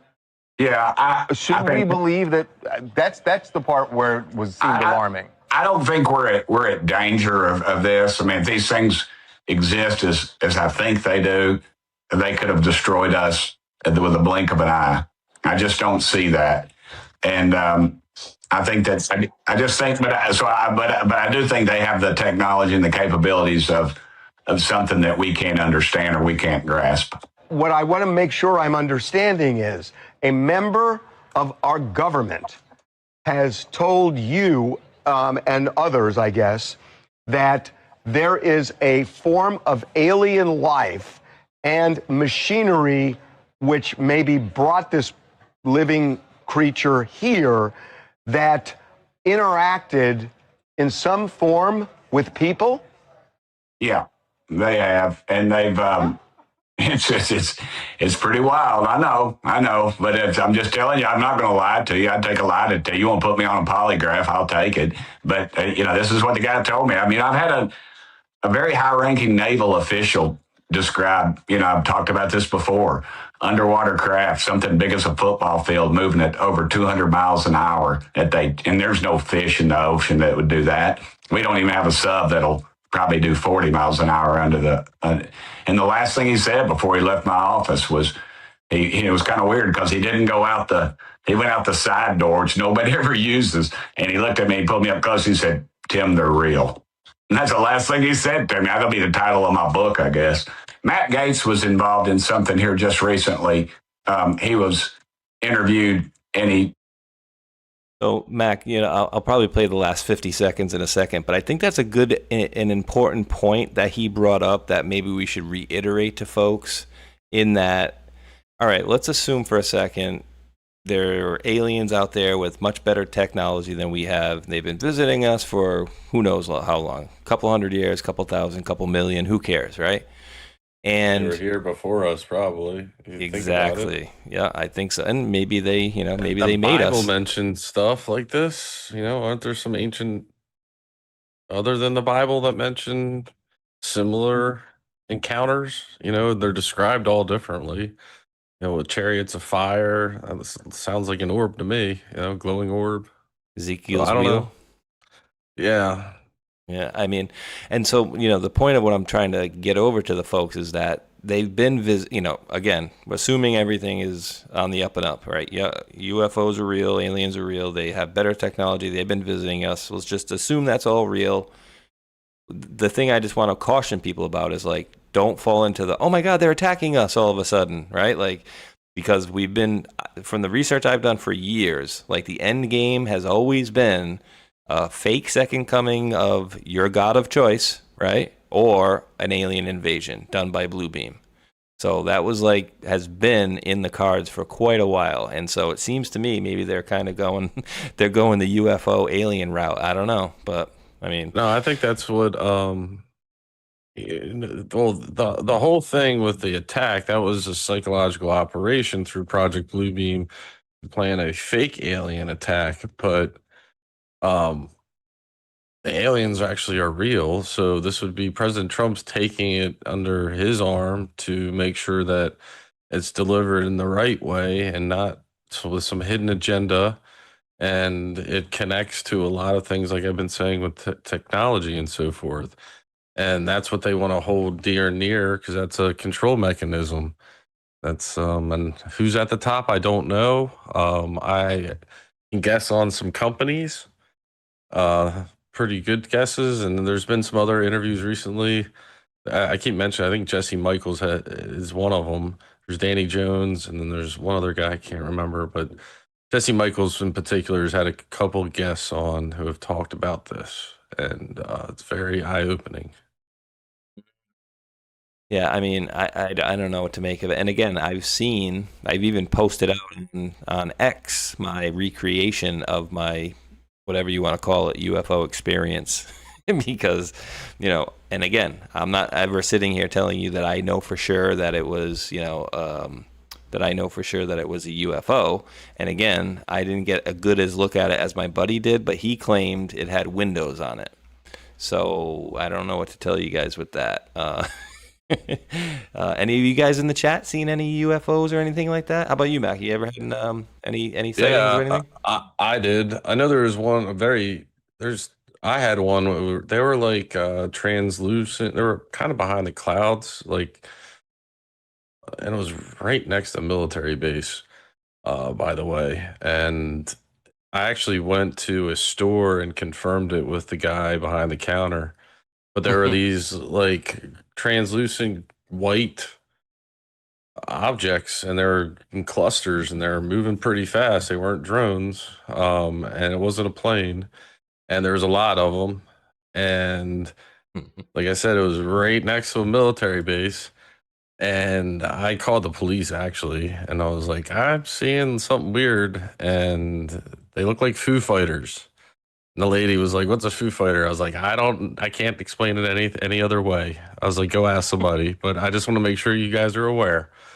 And the guy at the convenience store was like, "What the hell is that?" So, there's a very famous one I can try to find over Washington D.C. It was a huge pyramid. It was actually really cool, and there's two different angles from it. They kind of played it off saying it was kids doing a movie, but I don't think that flew whatsoever. Let me see if I can find it if you're interested. I did post one of like the International Space Station one in the chat that was right above it. It's 22 minutes of footage of a UFO right next to the International Space Station. Dude, look at this one. And yeah, this, that's a famous design. Yeah. That real right there? Supposed to be a big flying V, but again, I don't know. Yeah, that looks like the one that went over Arizona, would it not? If it's that big. Yeah, that's what I was looking for too, because I was going to say, you remember that one, the Arizona V? Yeah, and that was a real thing. The mayor said it wasn't, and then he came back and apologized because he was told to cover it up and make sure everybody wasn't freaking out. They would have gotten us a long time ago if they wanted us, done. I think there's multiple aliens. There isn't just one. The KGB came out with a document a long time ago. I think it said like 80 some aliens, 60 some. It was pretty crazy. Phoenix Lights. And they explained them all. Yeah, the Phoenix Lights. Yeah. Mm-hmm. Original VHS tape from footage of 1997. All right, so I'm going to let this play a little bit here, guys. I'm going to turn the volume up. I'm going to thank a couple of folks here really quickly as I do this. Because this, and dude, do you remember how long it sat there for? It wasn't like a couple hours or something like that? I think it stayed there for thousands of people witnessed it, and it moved slowly from one direction to the next. The military apparently threw up flares because they knew it was going on as a distraction, as a cover. And there was maybe more than one UFO. There was one that was huge, and there was other ones that because they covered a large area, so there was multiple ones. I can't explain it too much other than a lot of the footage I think has been suppressed too, unfortunately. Oh, for sure. Absolutely. But there's been witness accounts. They were like, it was like a couple 100 feet above me, and it was huge. That's crazy. And again, we don't know if we were testing our own stuff then too, because they could do the. You ever see the X-Files episode? Was it X-Files? It may have been X-Files, it may have been a different show, but essentially in the show, what they were doing was they were exposing how these military guys were actually making it look like they were abducting people to give these people the experience that they've been abducted by an alien. So, like, that was one of them. Yeah, that's another thing they were doing. There's all kinds of weird stuff that, like, I've heard stories of pilots flying top secret planes, and if they ever ran into like a commercial airplane, they would put on like a gorilla mask, so they couldn't see, like, who was flying, and it just kind of throws an element of surprise and weirdness. So they're not paying attention to the plane, but they're paying attention to a gorilla flying the plane. So little tactics like that, and they do it all the time to kind of deflect to the other direction. So aliens, I don't know how much I'm hopefully there's more information. This is just the first batch. What comes out, we'll be able to confirm other stories. I think one that's been most politicized is the Bob Lazar. I think he's telling the truth for a lot of, Element 115. He talked about it before, they actually were able to create it. And he said he was messing around with an actual stable form of it, which, yeah, dude, that just hints at them keeping that type of secrets away from us. And they do it under a certain, a certain act. It has to do with nuclear stuff. And if it creates any kind of like radiation signature, then they have the ability to confiscate it, and that covers 0 point energy and how to mess around to create that stuff. So if you even try it, they'll just come and take it.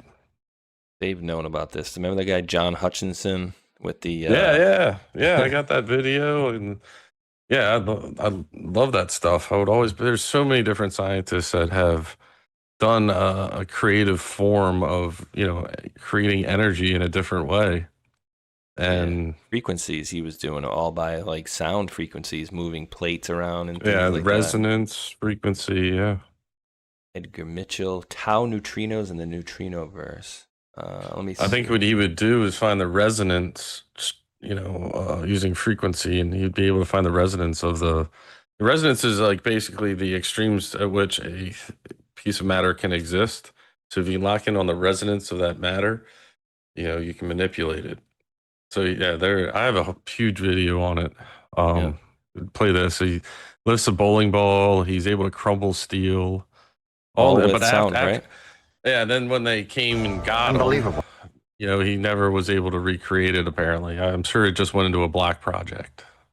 Oh yeah. And it was a guy on Rogan one time who was an inventor, and he's like, yeah, I go to these invention things every year, and everybody tries to sell their inventions. And I was talking to this one guy about some sort of energy thing, and didn't see the guy next year. And then the next year, didn't see him again. So he hadn't seen this guy in like 15 years. And he's like, yeah, they bought him out and shut him up essentially. But what you guys are seeing here, to Mac's point, is this guy, John Hutchinson, right here, which I didn't know he was a gay man. This person put in the comment that he was a gay man, but maybe I should have known with the eyeliner. But anyway, all these things that he's moving around here, he's doing with sound frequency. That's it, just sound frequency. And as you guys can see, the pliers here moving around, the balls, heavy, boom, boom, and then he's tearing and ripping things. And I think the other one was wood, right? That was like a 2x4 that he was holding in his hands there. Just totally shredded it. Well, he calls it a highly anomalous electromagnetic effect, which causes the jellification of metal, spontaneous levitation of common substances, and other effects. It is known as the Hutchinson Effect, or H effect for short. Look at that. Right there, dude. Look at that. That's wood. Look what it does to it. Yeah, it was also metal that we do it too. Yeah, it's crazy. So we have a lot to, well, I wouldn't even say we have a lot to learn. We have a lot to be told about our true nature of our reality and the way we live. Once they take off the training wheels and allow people to, explore this stuff, I think we'll make leaps and bounds. So, yeah, true. Crowd mind and sourcing. Another reason other than safety and make sure everyone's not in fear of their life is control, because that this stuff is power. They created ways to charge us for gas, and electricity and stuff. Now, if we have free energy, imagine the cost of that. Probably nominal. We'll pay the maintenance fees to keep that thing running. Yeah, and then that'll be divided amongst everybody who uses energy, which will be a very small price. Might even be free for, us citizens, because the tariffs are going to bring in so much money that it'll pay for itself. Interesting. We got a lot of good things coming. I'm hoping. I'm seeing. Yeah. I'm gonna blow you guys' mind in a second here, but let me thank a couple of folks here just really quickly on the Rumble side. Excuse me, actually, it's the YouTube side. MacGyver4269 dropped a $2. I keep forgetting what they're called. Let's just say a donation from YouTube. It says Brennan should face treason charges. I mean, I could not agree with that more. There's a lot of these people that need to face treason charges, and on top of that, they need to be made an example of, to the point where people will never consider even attempting to do this again. So thank you for that, MacGyver. And he actually dropped another $5 one, and this one's funny. Yeah, he says, Dems are like an outhouse, full of crap and disconnected from everything. That's a good one. I like that one. So does chat, do you guys want to see more UFO videos? Because I have more. Let us know. I love and the we can UFO play them in stuff. the background or something as we talk. Yes, sir. Oh, and actually, dude, yeah, I'm gonna you guys will allow me 1 minute, Mac. If you gotta go to the bathroom really quick, I'm gonna do one of those kid guides deals, and then we will read the chat, because we actually do need that 20-30 second delay, because when we talk to them, it's like a 17-second delay. Then they gotta leave a comment, and then that gets back to us essentially. So we can go back to news, or we can stay in the woo-woo with the UFO stuff, which I love both. So let me know, guys and gals, and be back in 30 seconds. I'm not going anywhere. But here we go.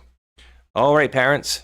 Real talk for a second. America's about to hit a huge milestone. We're coming up on America's 250th birthday. That's 250 years of freedom, grit, sacrifice, and the greatest experiment in self-government the world has ever seen. This is the perfect moment to help your kids understand why this country matters, not just fireworks and hot dogs, but the real story behind it all. There's a free guide called The Kid's Guide to America's 250th Birthday, and it's honestly a great way to introduce kids to how America began, who the founding fathers were, what they risked, and why the ideas they fought for still matter today.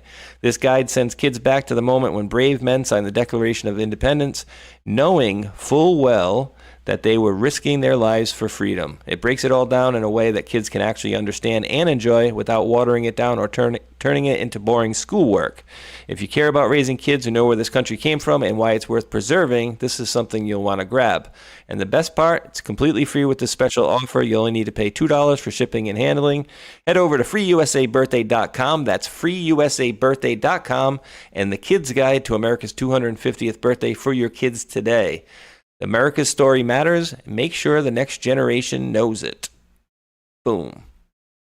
Boom means done. All right, sir. Let's see what the chat's got to say. Do they like the woo? Because I like this stuff too. Let's see.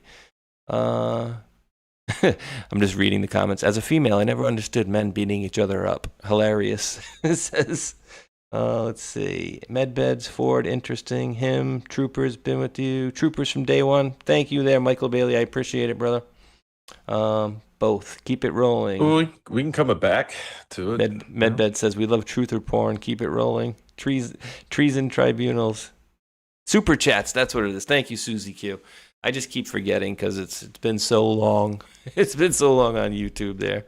But yeah, dude, I love this stuff, and they are clearly building to something, right? I mean, that's obvious. Like, they're clearly building to something, and I would say it has to be some sort of a disclosure. But essentially, what we saw there earlier, that's not really that good stuff. You know what I mean? That's just where was it? Well, they got to give. I think it's mainly military photos or NASA footage, and the military knows the blocked out stuff. They don't want to know anyone to know like the coordinates or the type of cameras they're using. Yeah. And they aren't very clear. I'm sure they have the technology to zoom in on that object and get a clear resolution on it after the fact, but we don't have access to that. But there was one that the UFO was like going in between the windmills. Did you see that? That was No. pretty interesting. It's on here. The other Windmills. one looks like kind of like a gyroscope or similar to like Ezekiel's wheel, I believe. Oh, yeah. So I got a question for you because this is in the chat. It wasn't a question, but it said for us to look it up. What are your thoughts? And I think I already know, but what are your thoughts on Nasara Jasara? we'll have a form of it. I don't think it's going to be exactly Nasara Jasara. Like what everybody's saying.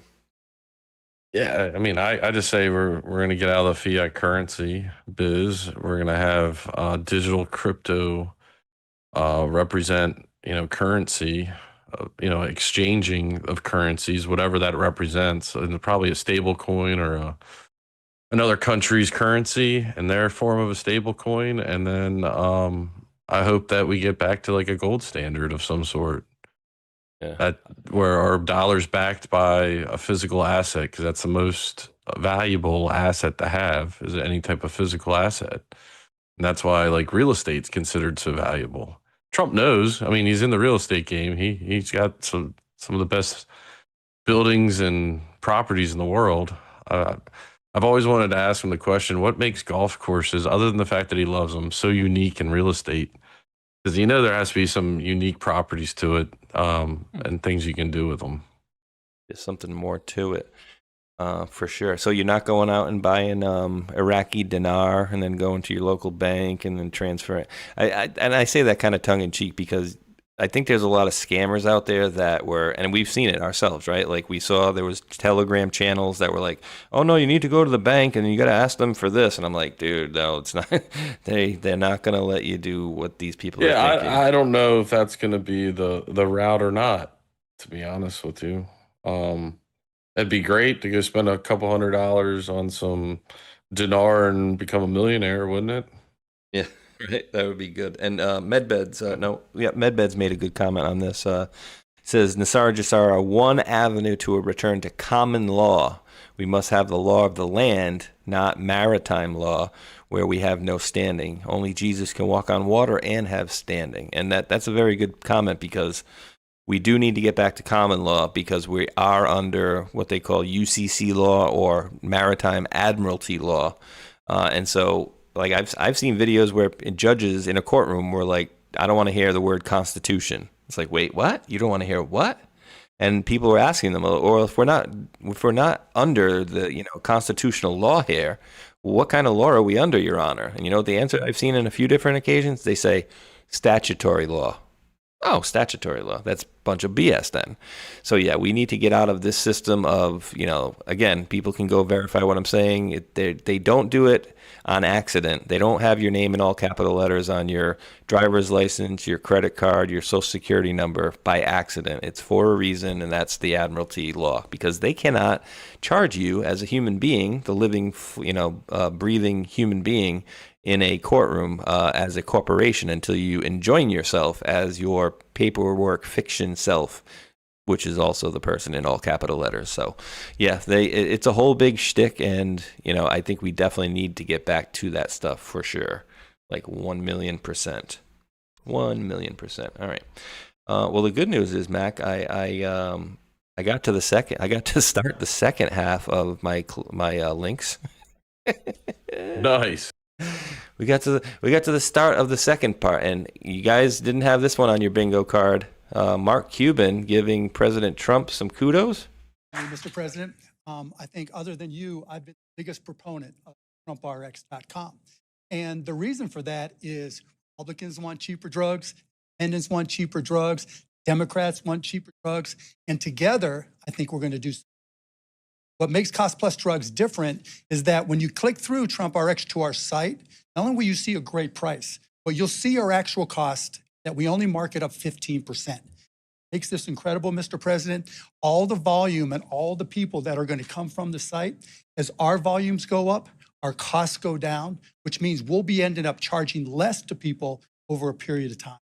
So this is a special announcement. This is a special partnership. 559 of those drugs are ours, so we're really excited to be part of this. Thank you so much for having me. Did you catch that, Mac? That he kept saying in there that was a little throwing me off a little bit. He kept saying our. It was like our company, like Trump RX goes over to our company, and I'm like, wait. Yeah, he's got a company that would sell prescription drugs, and I see what he's doing. Hey, he's smart. I mean, Trump made a deal. Trump said, I don't know if you had the other part of the speech. Trump says we didn't really get along, but he wants to help people, and I want to help people. And they found common ground.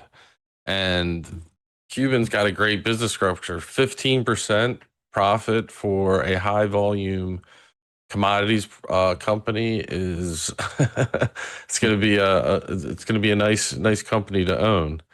I think most distributors work between like 3 and 10%. So, they got a good deal. It's going to make drug prices a lot less. I actually ran into a friend last night, and she worked in this business and was explaining how Trump was right. She was in the dermatology business and in the medical business, and a lot of our medicines all come from India and China. Believe it or not, the generic medical medicines that were before. So now they're all going to be made in the United States, and we've got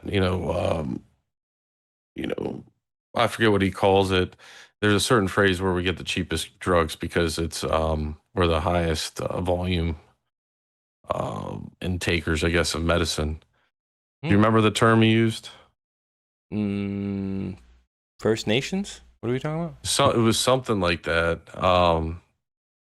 Yeah, I don't know. I'm drawing a blank. Let's move on. Yeah, I think the good price or the better price is like First Nations choice or First Nations pricing. And that we it was like best previously. Price, something like that. Yeah, like so we'll get the lowest price of anybody. Heck yeah. So heck yeah. Let's see what he's got to say here. That's funny. It's pretty remarkable seeing you and Mark Cuban up there, and the fact that obviously Mark endorsed Kamala Harris back in 2021. Well, he made a mistake. It was a big mistake.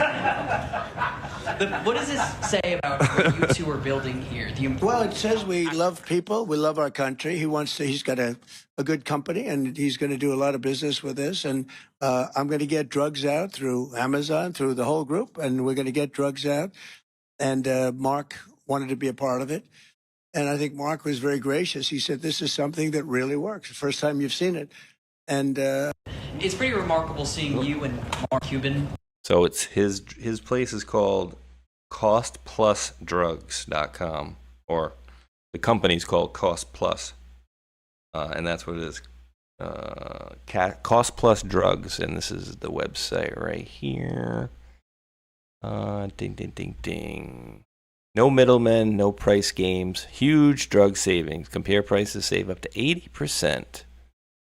Any drugs anybody in the chat wants me to check and the price on right now?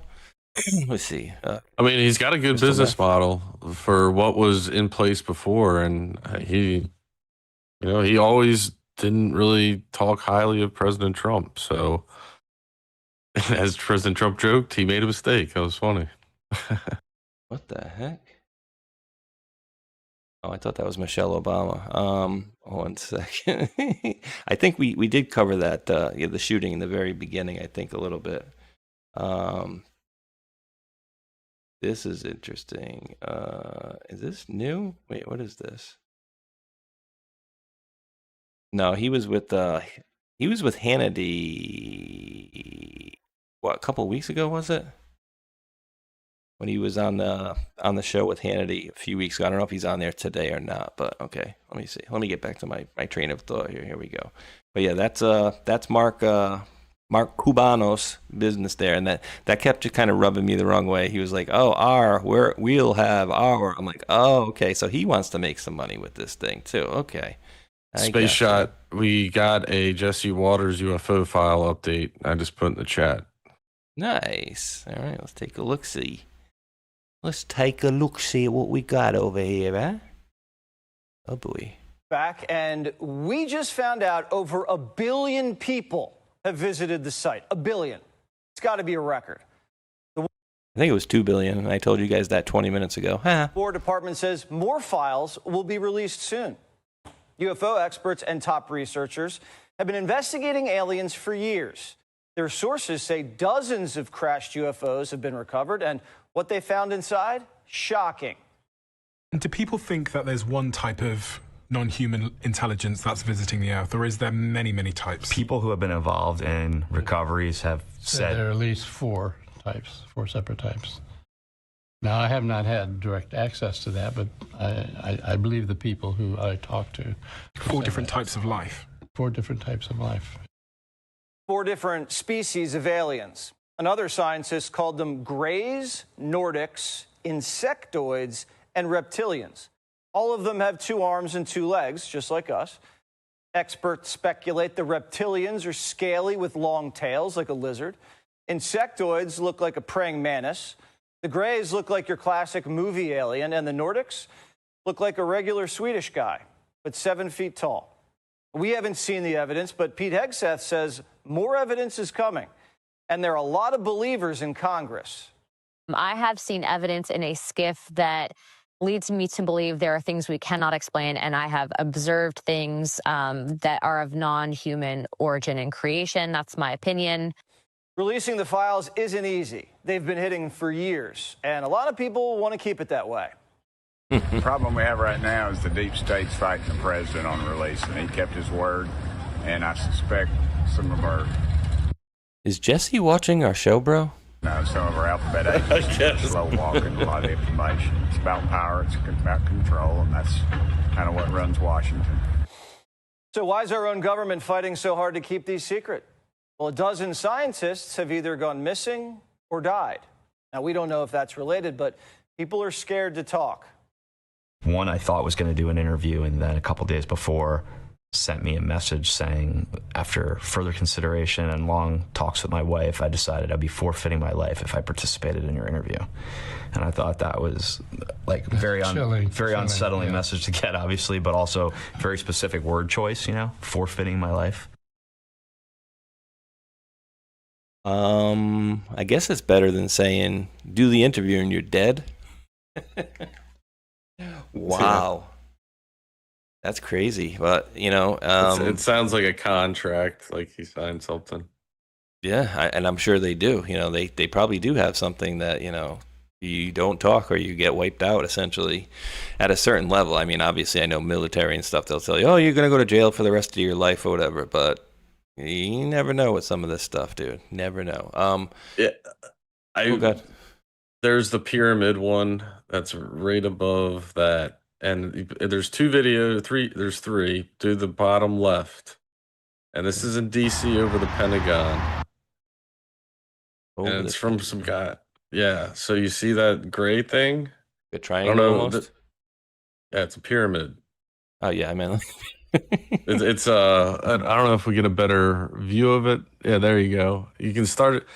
It's on YouTube, and it's a lot clearer. I don't know, probably because I copied there. It starts rotating there. Here, this is better. Here, you got a YouTube copy, and there. Oh, I can see it a up little there. Yeah. Better. Well, there's another angle of two guys driving their car next to it, and they catch this too. So there's many different types of UFOs. Apparently, there's many different types of aliens. You know, I'm trying to go around it because it's kind of tough to pick up on the feed. Yeah, here. it's not very good quality. But on the better quality one you find on the internet, it kind of reflects ever so slightly. Here's another one over here. The heck was that, dude? I got one that is just so wild that I saw like at least 10 years ago. There was a dentist out in like Washington State, and if this guy is an actor, then he is the best actor I've ever seen in my life, because he's recording the whole thing and he's like hyperventilating as he's doing it, and he's like losing his crap essentially. Yeah, there's March 2010. Dr. Reed, I want to say. Dr. Reed UFO. But dude, here's the best part. He actually recorded what looks like, I don't even know the shape of it. It's almost like a pyramid, but like on both sides. So it's like pointy on both sides, but it was like blacker than black, and it was just hovering there, almost like a coffin. And so he kind of made it seem like that was whatever this thing was driving or cruising around. He said essentially it attacked his dog, and then he hit it with a log in the head and knocked it out and killed it. And then he brought it back to his house and then filmed it as well. There's actually film of the UFO, the alien, and whatever the hell that thing is sitting in the woods. Jonathan Reed? Let me see if I can pull that one up, dude. That's Yeah, when I think Ronald Reagan screened E.T. the movie at the White House, afterwards he says, "You know, that's based on a true story," and walked out of the room and didn't crack a smile. So I would I wouldn't doubt it. That reminds me of like Harry and the Hendersons with the family that had Bigfoot. They're hiding Yeah. Bigfoot. Oh You know, I wonder if that one was a true story. Dude, this is supposed to be 1998. What is this? Listen to Art Bell. I don't want to see Art Bell. I want to see the actual dude, because you guys are gonna again, if this guy is faking, because this is 1998 or whatever, but if he's faking, the dude is like I said, he's probably the best actor I've ever seen, because to me it seemed like genuine panic, and I mean panic. And keeping in mind, he allegedly killed this thing or knocked it out or whatever. But dude, this is crazy. Like, we don't know what we're seeing half the time, right? Watch this. This is like bonanos.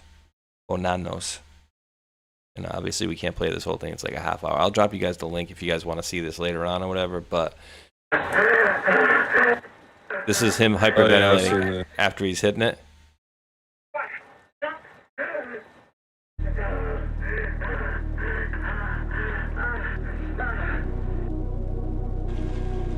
Dude, so the thing I find that's very interesting about all this video too is that like when he's in the woods here, you can see it looks like it's very like white or whatever, but then when he gets it back to he said he put it in some sort of what's that stuff that foil that keeps you warm when you're hiking or whatever? Aluminum foil? Yeah, like, I don't know.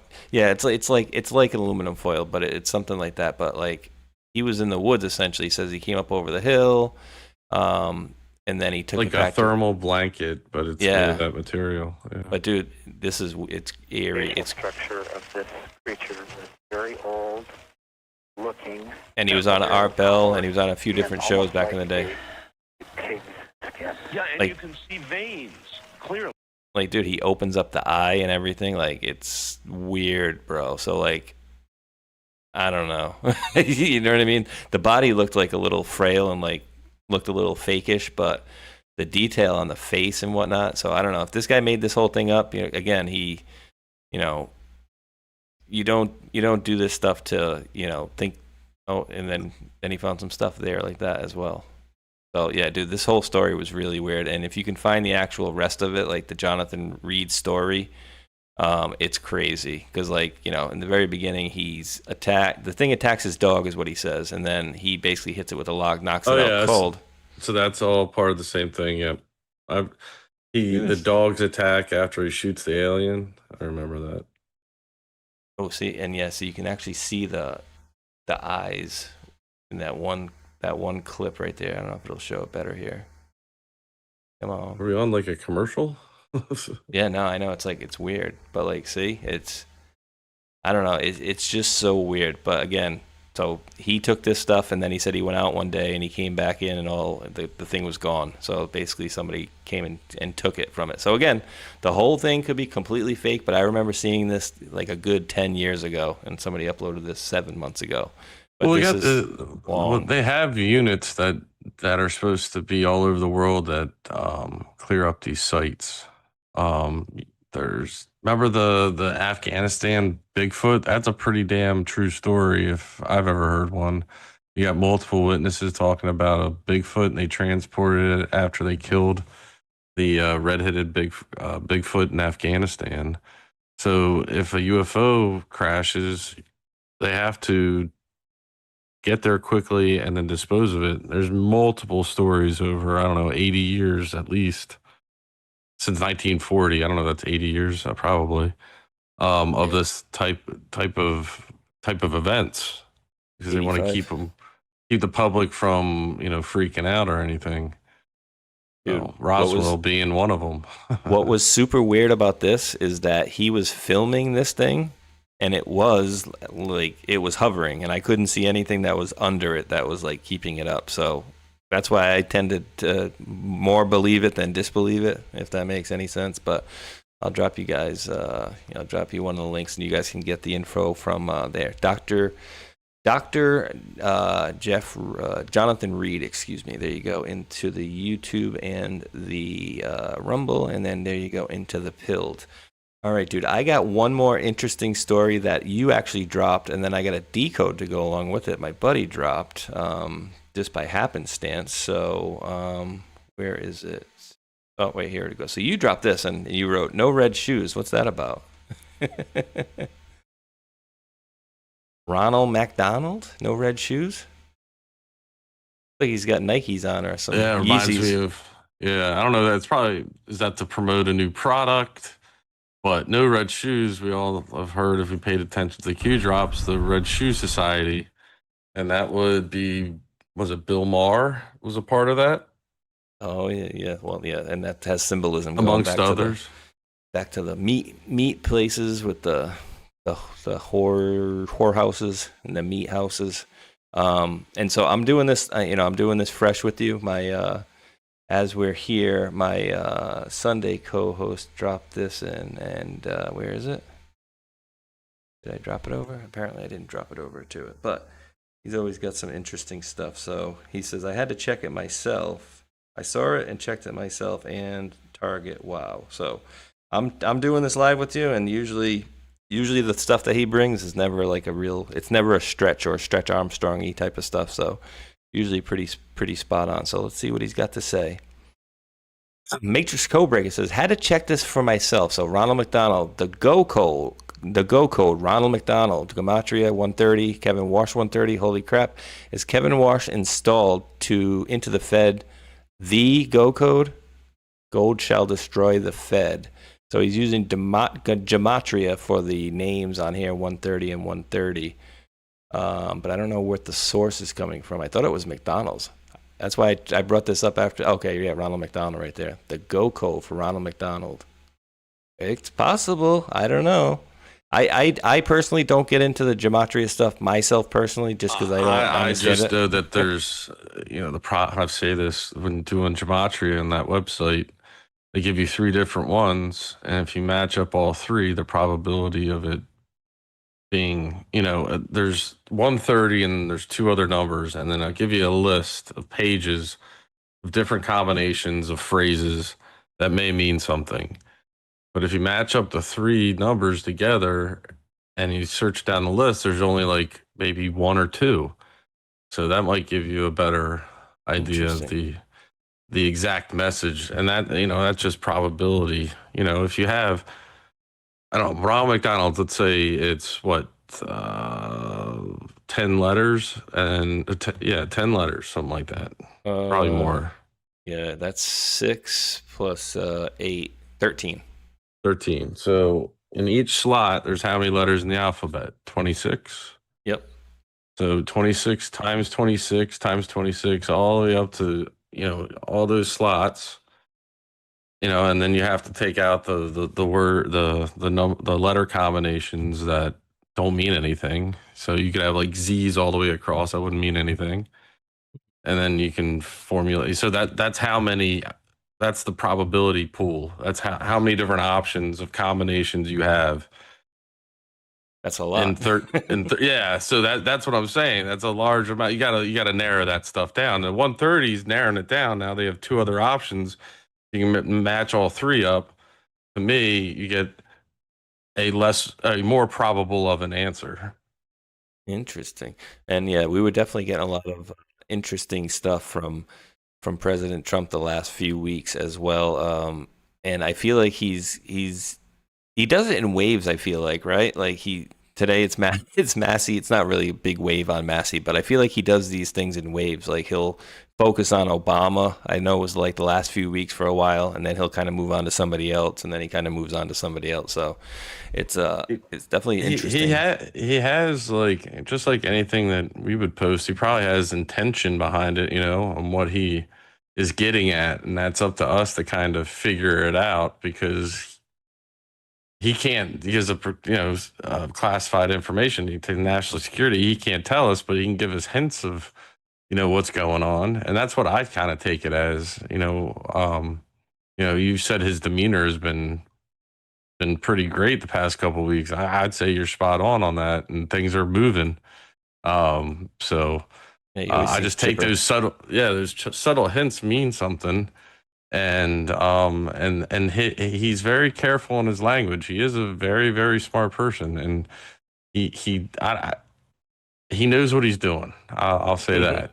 Well, even though he doesn't know how to spell things all the time, the guy's an idiot. He misspells stuff all the time. I love it, dude.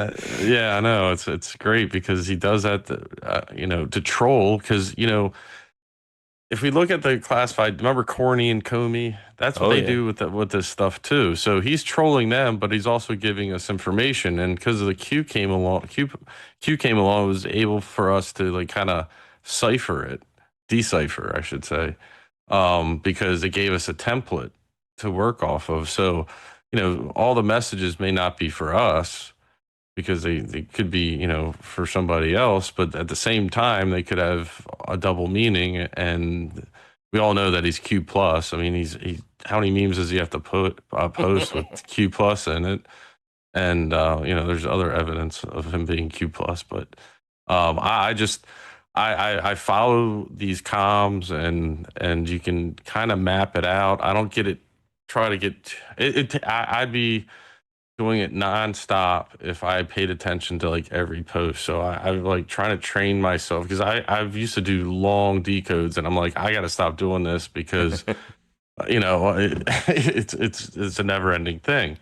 But if you can start doing it in your head, you don't have to post them all the time and you can gather the information and process it. Doesn't always give you a direct answer, but you can kind of feel where it's taking you or where he's taking you and, in the military and so forth. I'd gotten some comms of ops going on and I guess the Nigeria thing happened. I was like, oh, great. That's awesome. But I'm not going to go out and post that because I'm not sure because I've been wrong other times. But if you can find the groove, it's nice. Yeah, for sure. I want to just blast through these 3 ones here, and then we'll wrap it up here. But I thought this one was interesting, and I don't think anybody's gonna. I am very much for this. What I'm about to show you guys. So I thought this was great. Other people may have a different perspective, but here's President Trump. Quick.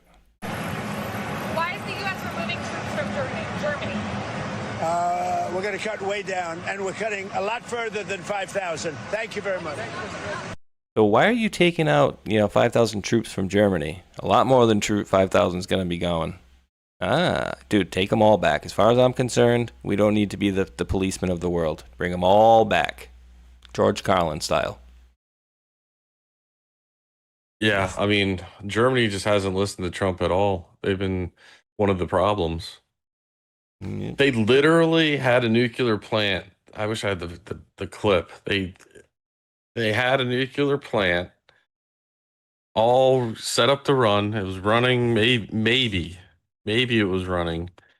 The green stuff came out. They shut it down, and then they disassembled the nuclear power plant and sent it off to Amsterdam or Denmark or I don't know, where they kept it in a warehouse because of I guess nuclear laws.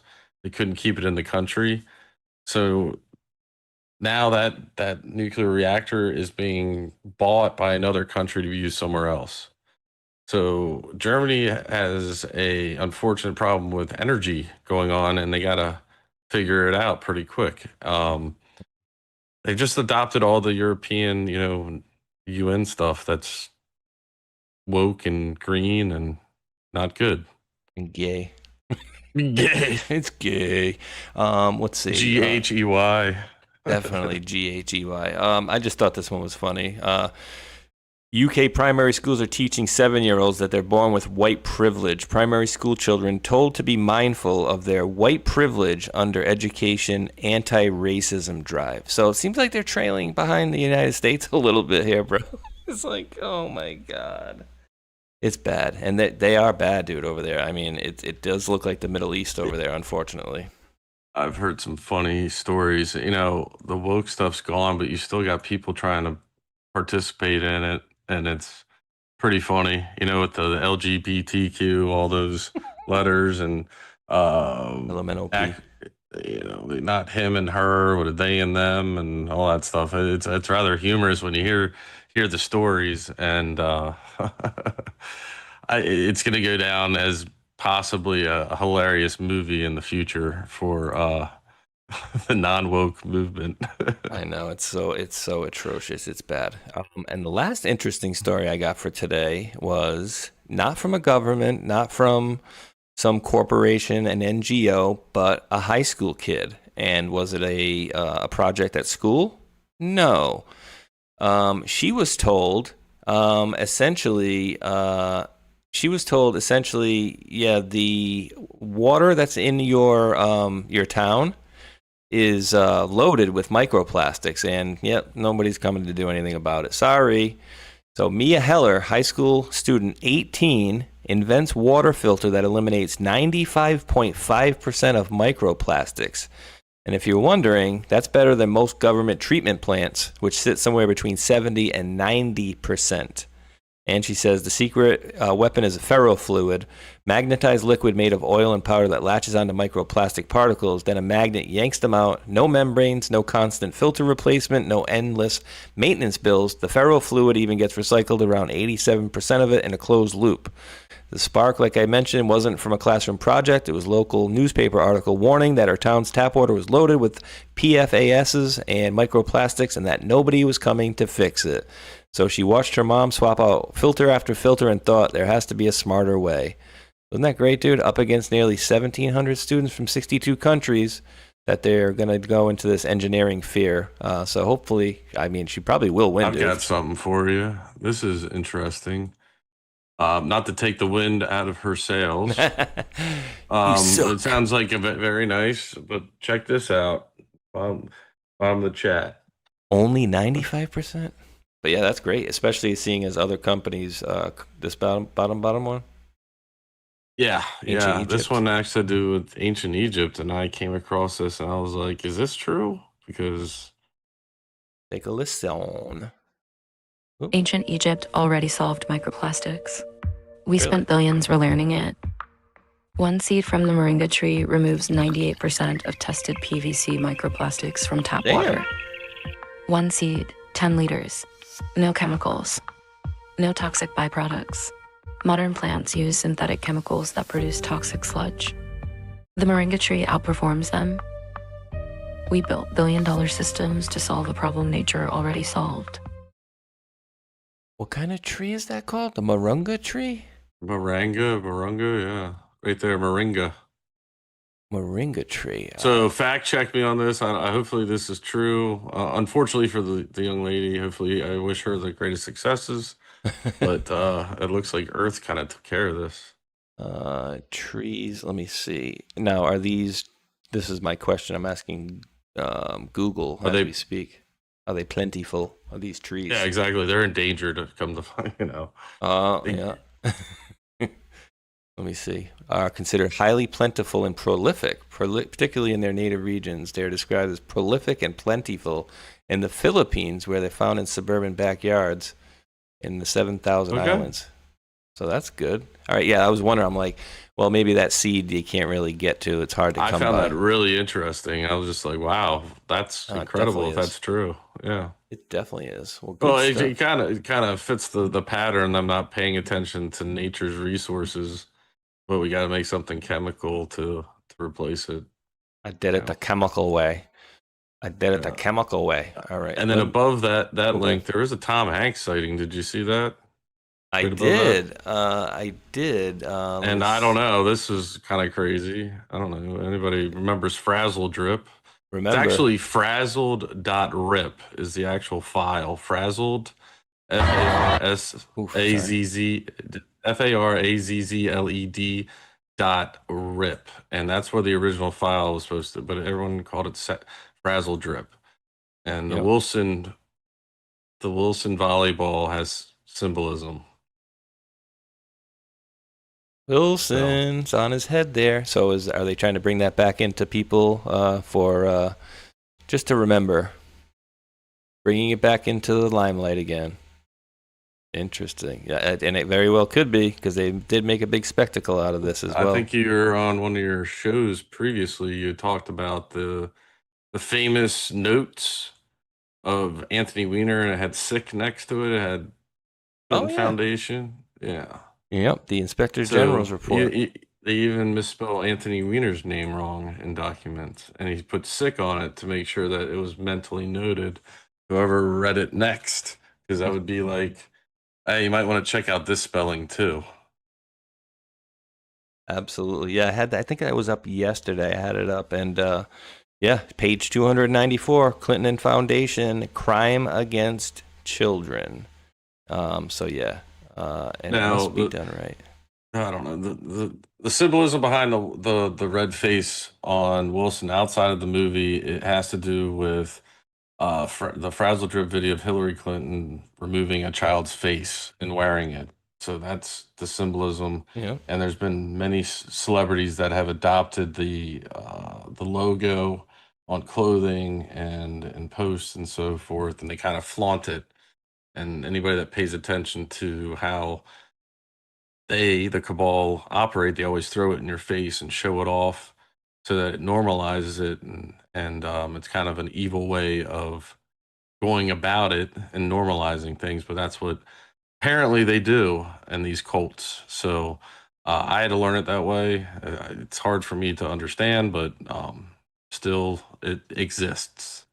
Sure does. I had a comment in the chat. It says, where I said, we basically don't need to be the police of the world. The comment was, it's more about having bases where they can have them and basically gassing up their planes fast access. But my comment to that is, well, if we don't have war and we don't have war with people, then there's no need for any of that stuff. So my world would be like a utopia. Everybody gets what they want. Nobody's warring with everybody, and people are happy and peaceful with everybody else. Not too much to ask for, But of course, there's always got to be the haves and the have-nots, is how they want things to be done in the past. But guess what, Mac?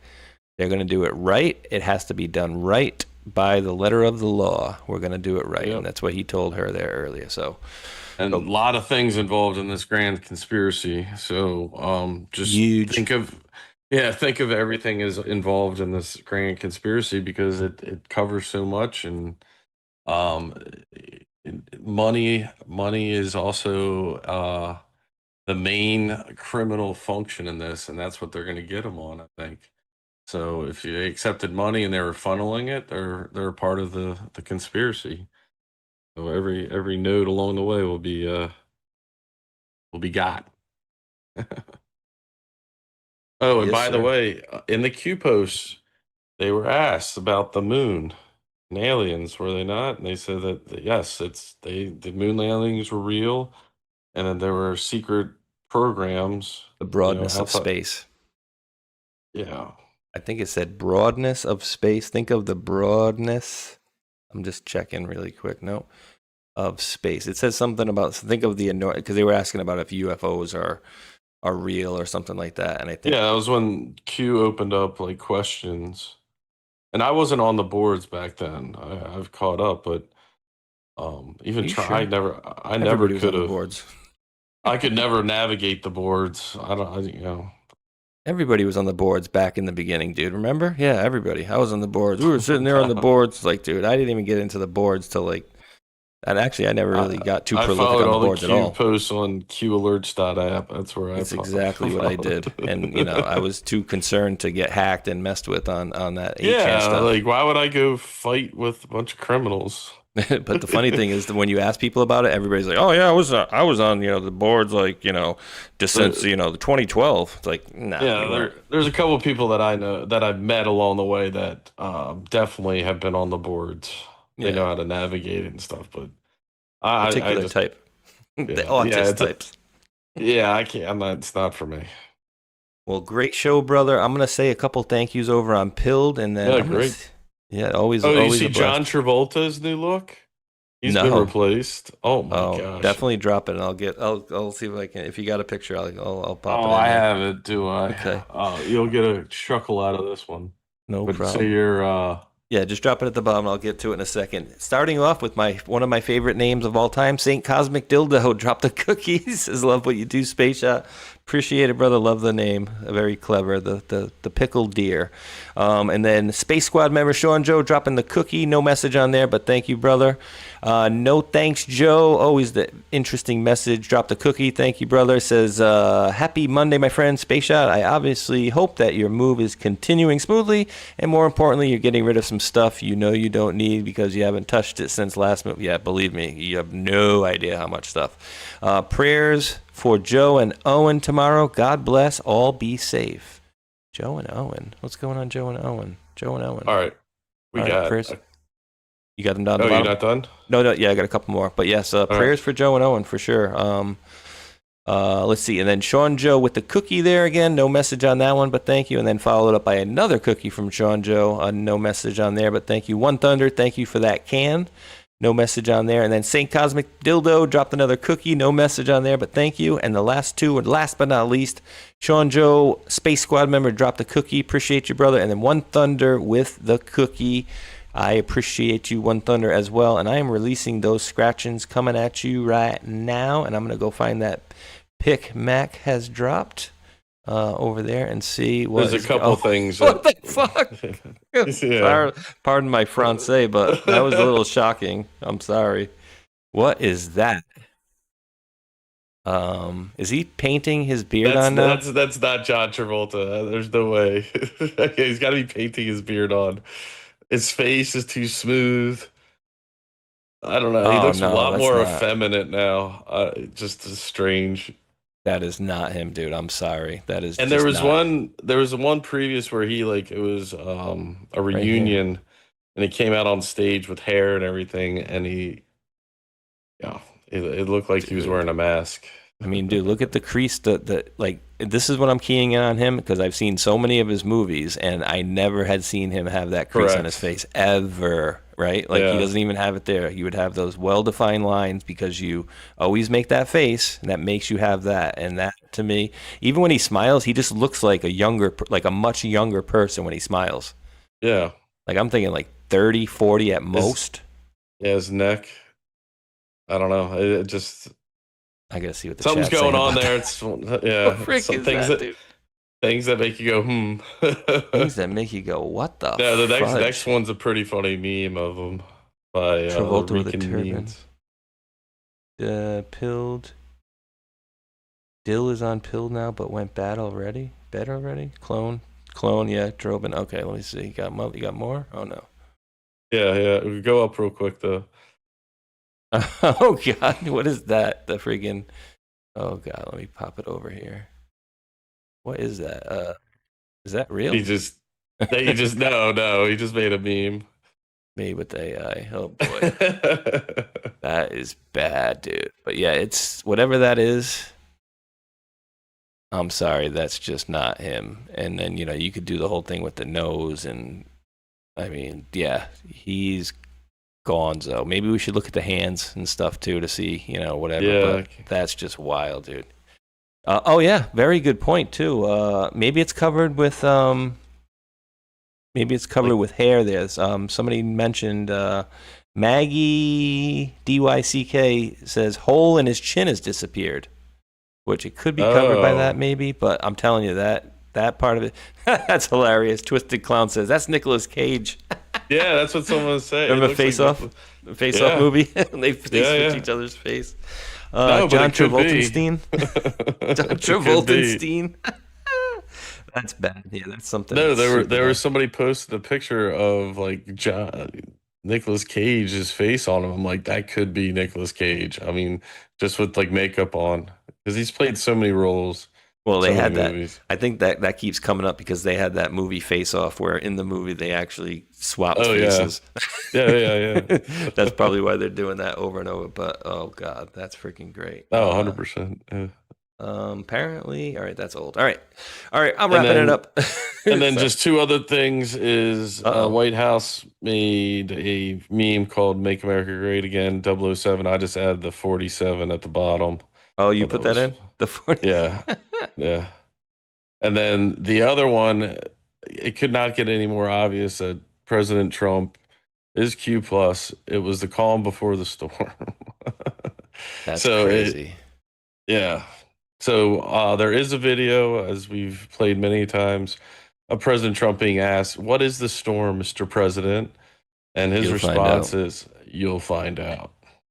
Booms.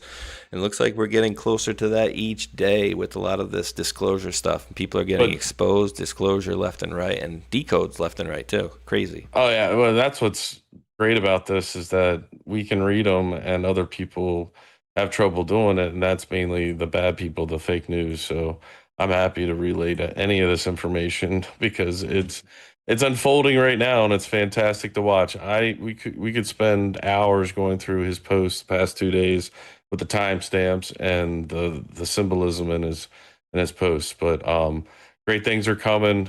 It's a great show. Thanks for having me as usual. Thanks to everybody that tunes in and thanks to the mods.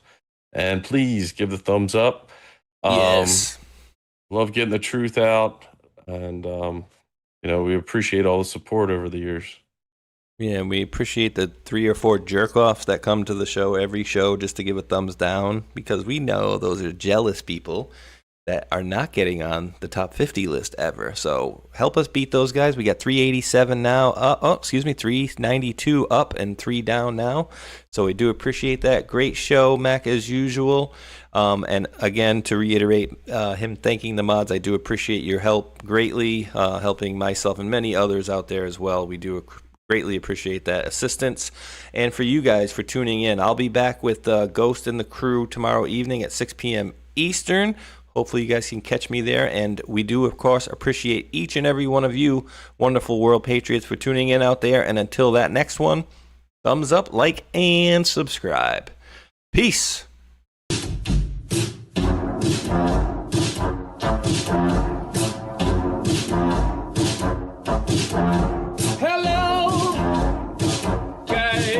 Something special is happening in here.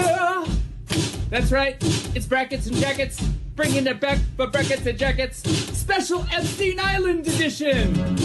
That's right, folks, Epstein, Jeffrey Epstein, the man with the island, which is suspiciously close to Haiti. That's right.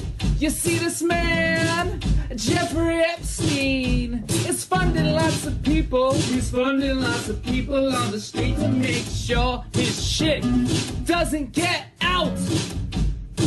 That's right. They want the record sealed. And they're paying a lot of people.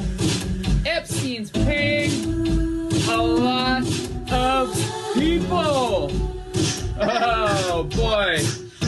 For one, he's got a whole Mossad media matrix in America. And I would bet you anything that Alex Jones is one of them. Prove me wrong. That's right, Cappy's in the portal. Cappy's in the portal.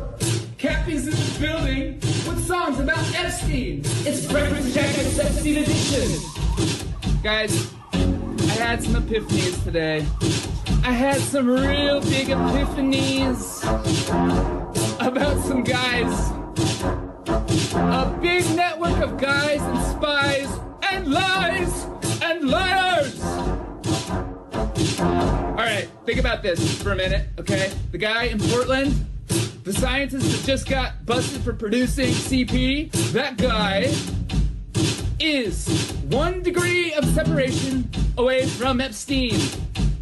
Epstein, the investor that lives in West Palm Beach, Florida. I know a guy who lives in West Palm Beach, Florida as well. Investor as well. Also involved as well. And all is not well with these guys. The Florida boys, the Glow boys, the Scott Israels of the world. You see, Epstein is Hillary Clinton. And Epstein is Haiti. And Epstein is a big network of media assets. By the way, did you know that Steve Bannon was going to that guy for money? Also, Epstein is Epstein Oprah. Epstein is Chris Tucker. You remember him. Epstein is also Kevin Spacey. Epstein is also Prince Andrew. Epstein is also... Who else is Epstein? Who else is Epstein? Tell me. You guys know? Who else is Epstein? Is Epstein Big Pharma? Is Epstein Bryan Singer? Is Epstein Naomi Campbell? Yep, all of the above. All of the above. Who is Epstein? Epstein is the keystone of a whole motherfucking matrix. And once you pull it out, it all falls down. Dersh was there too. That's right, we're dropping red pills every day. Dropping red pills in the best kind of way. This is brackets and jackets for the denizens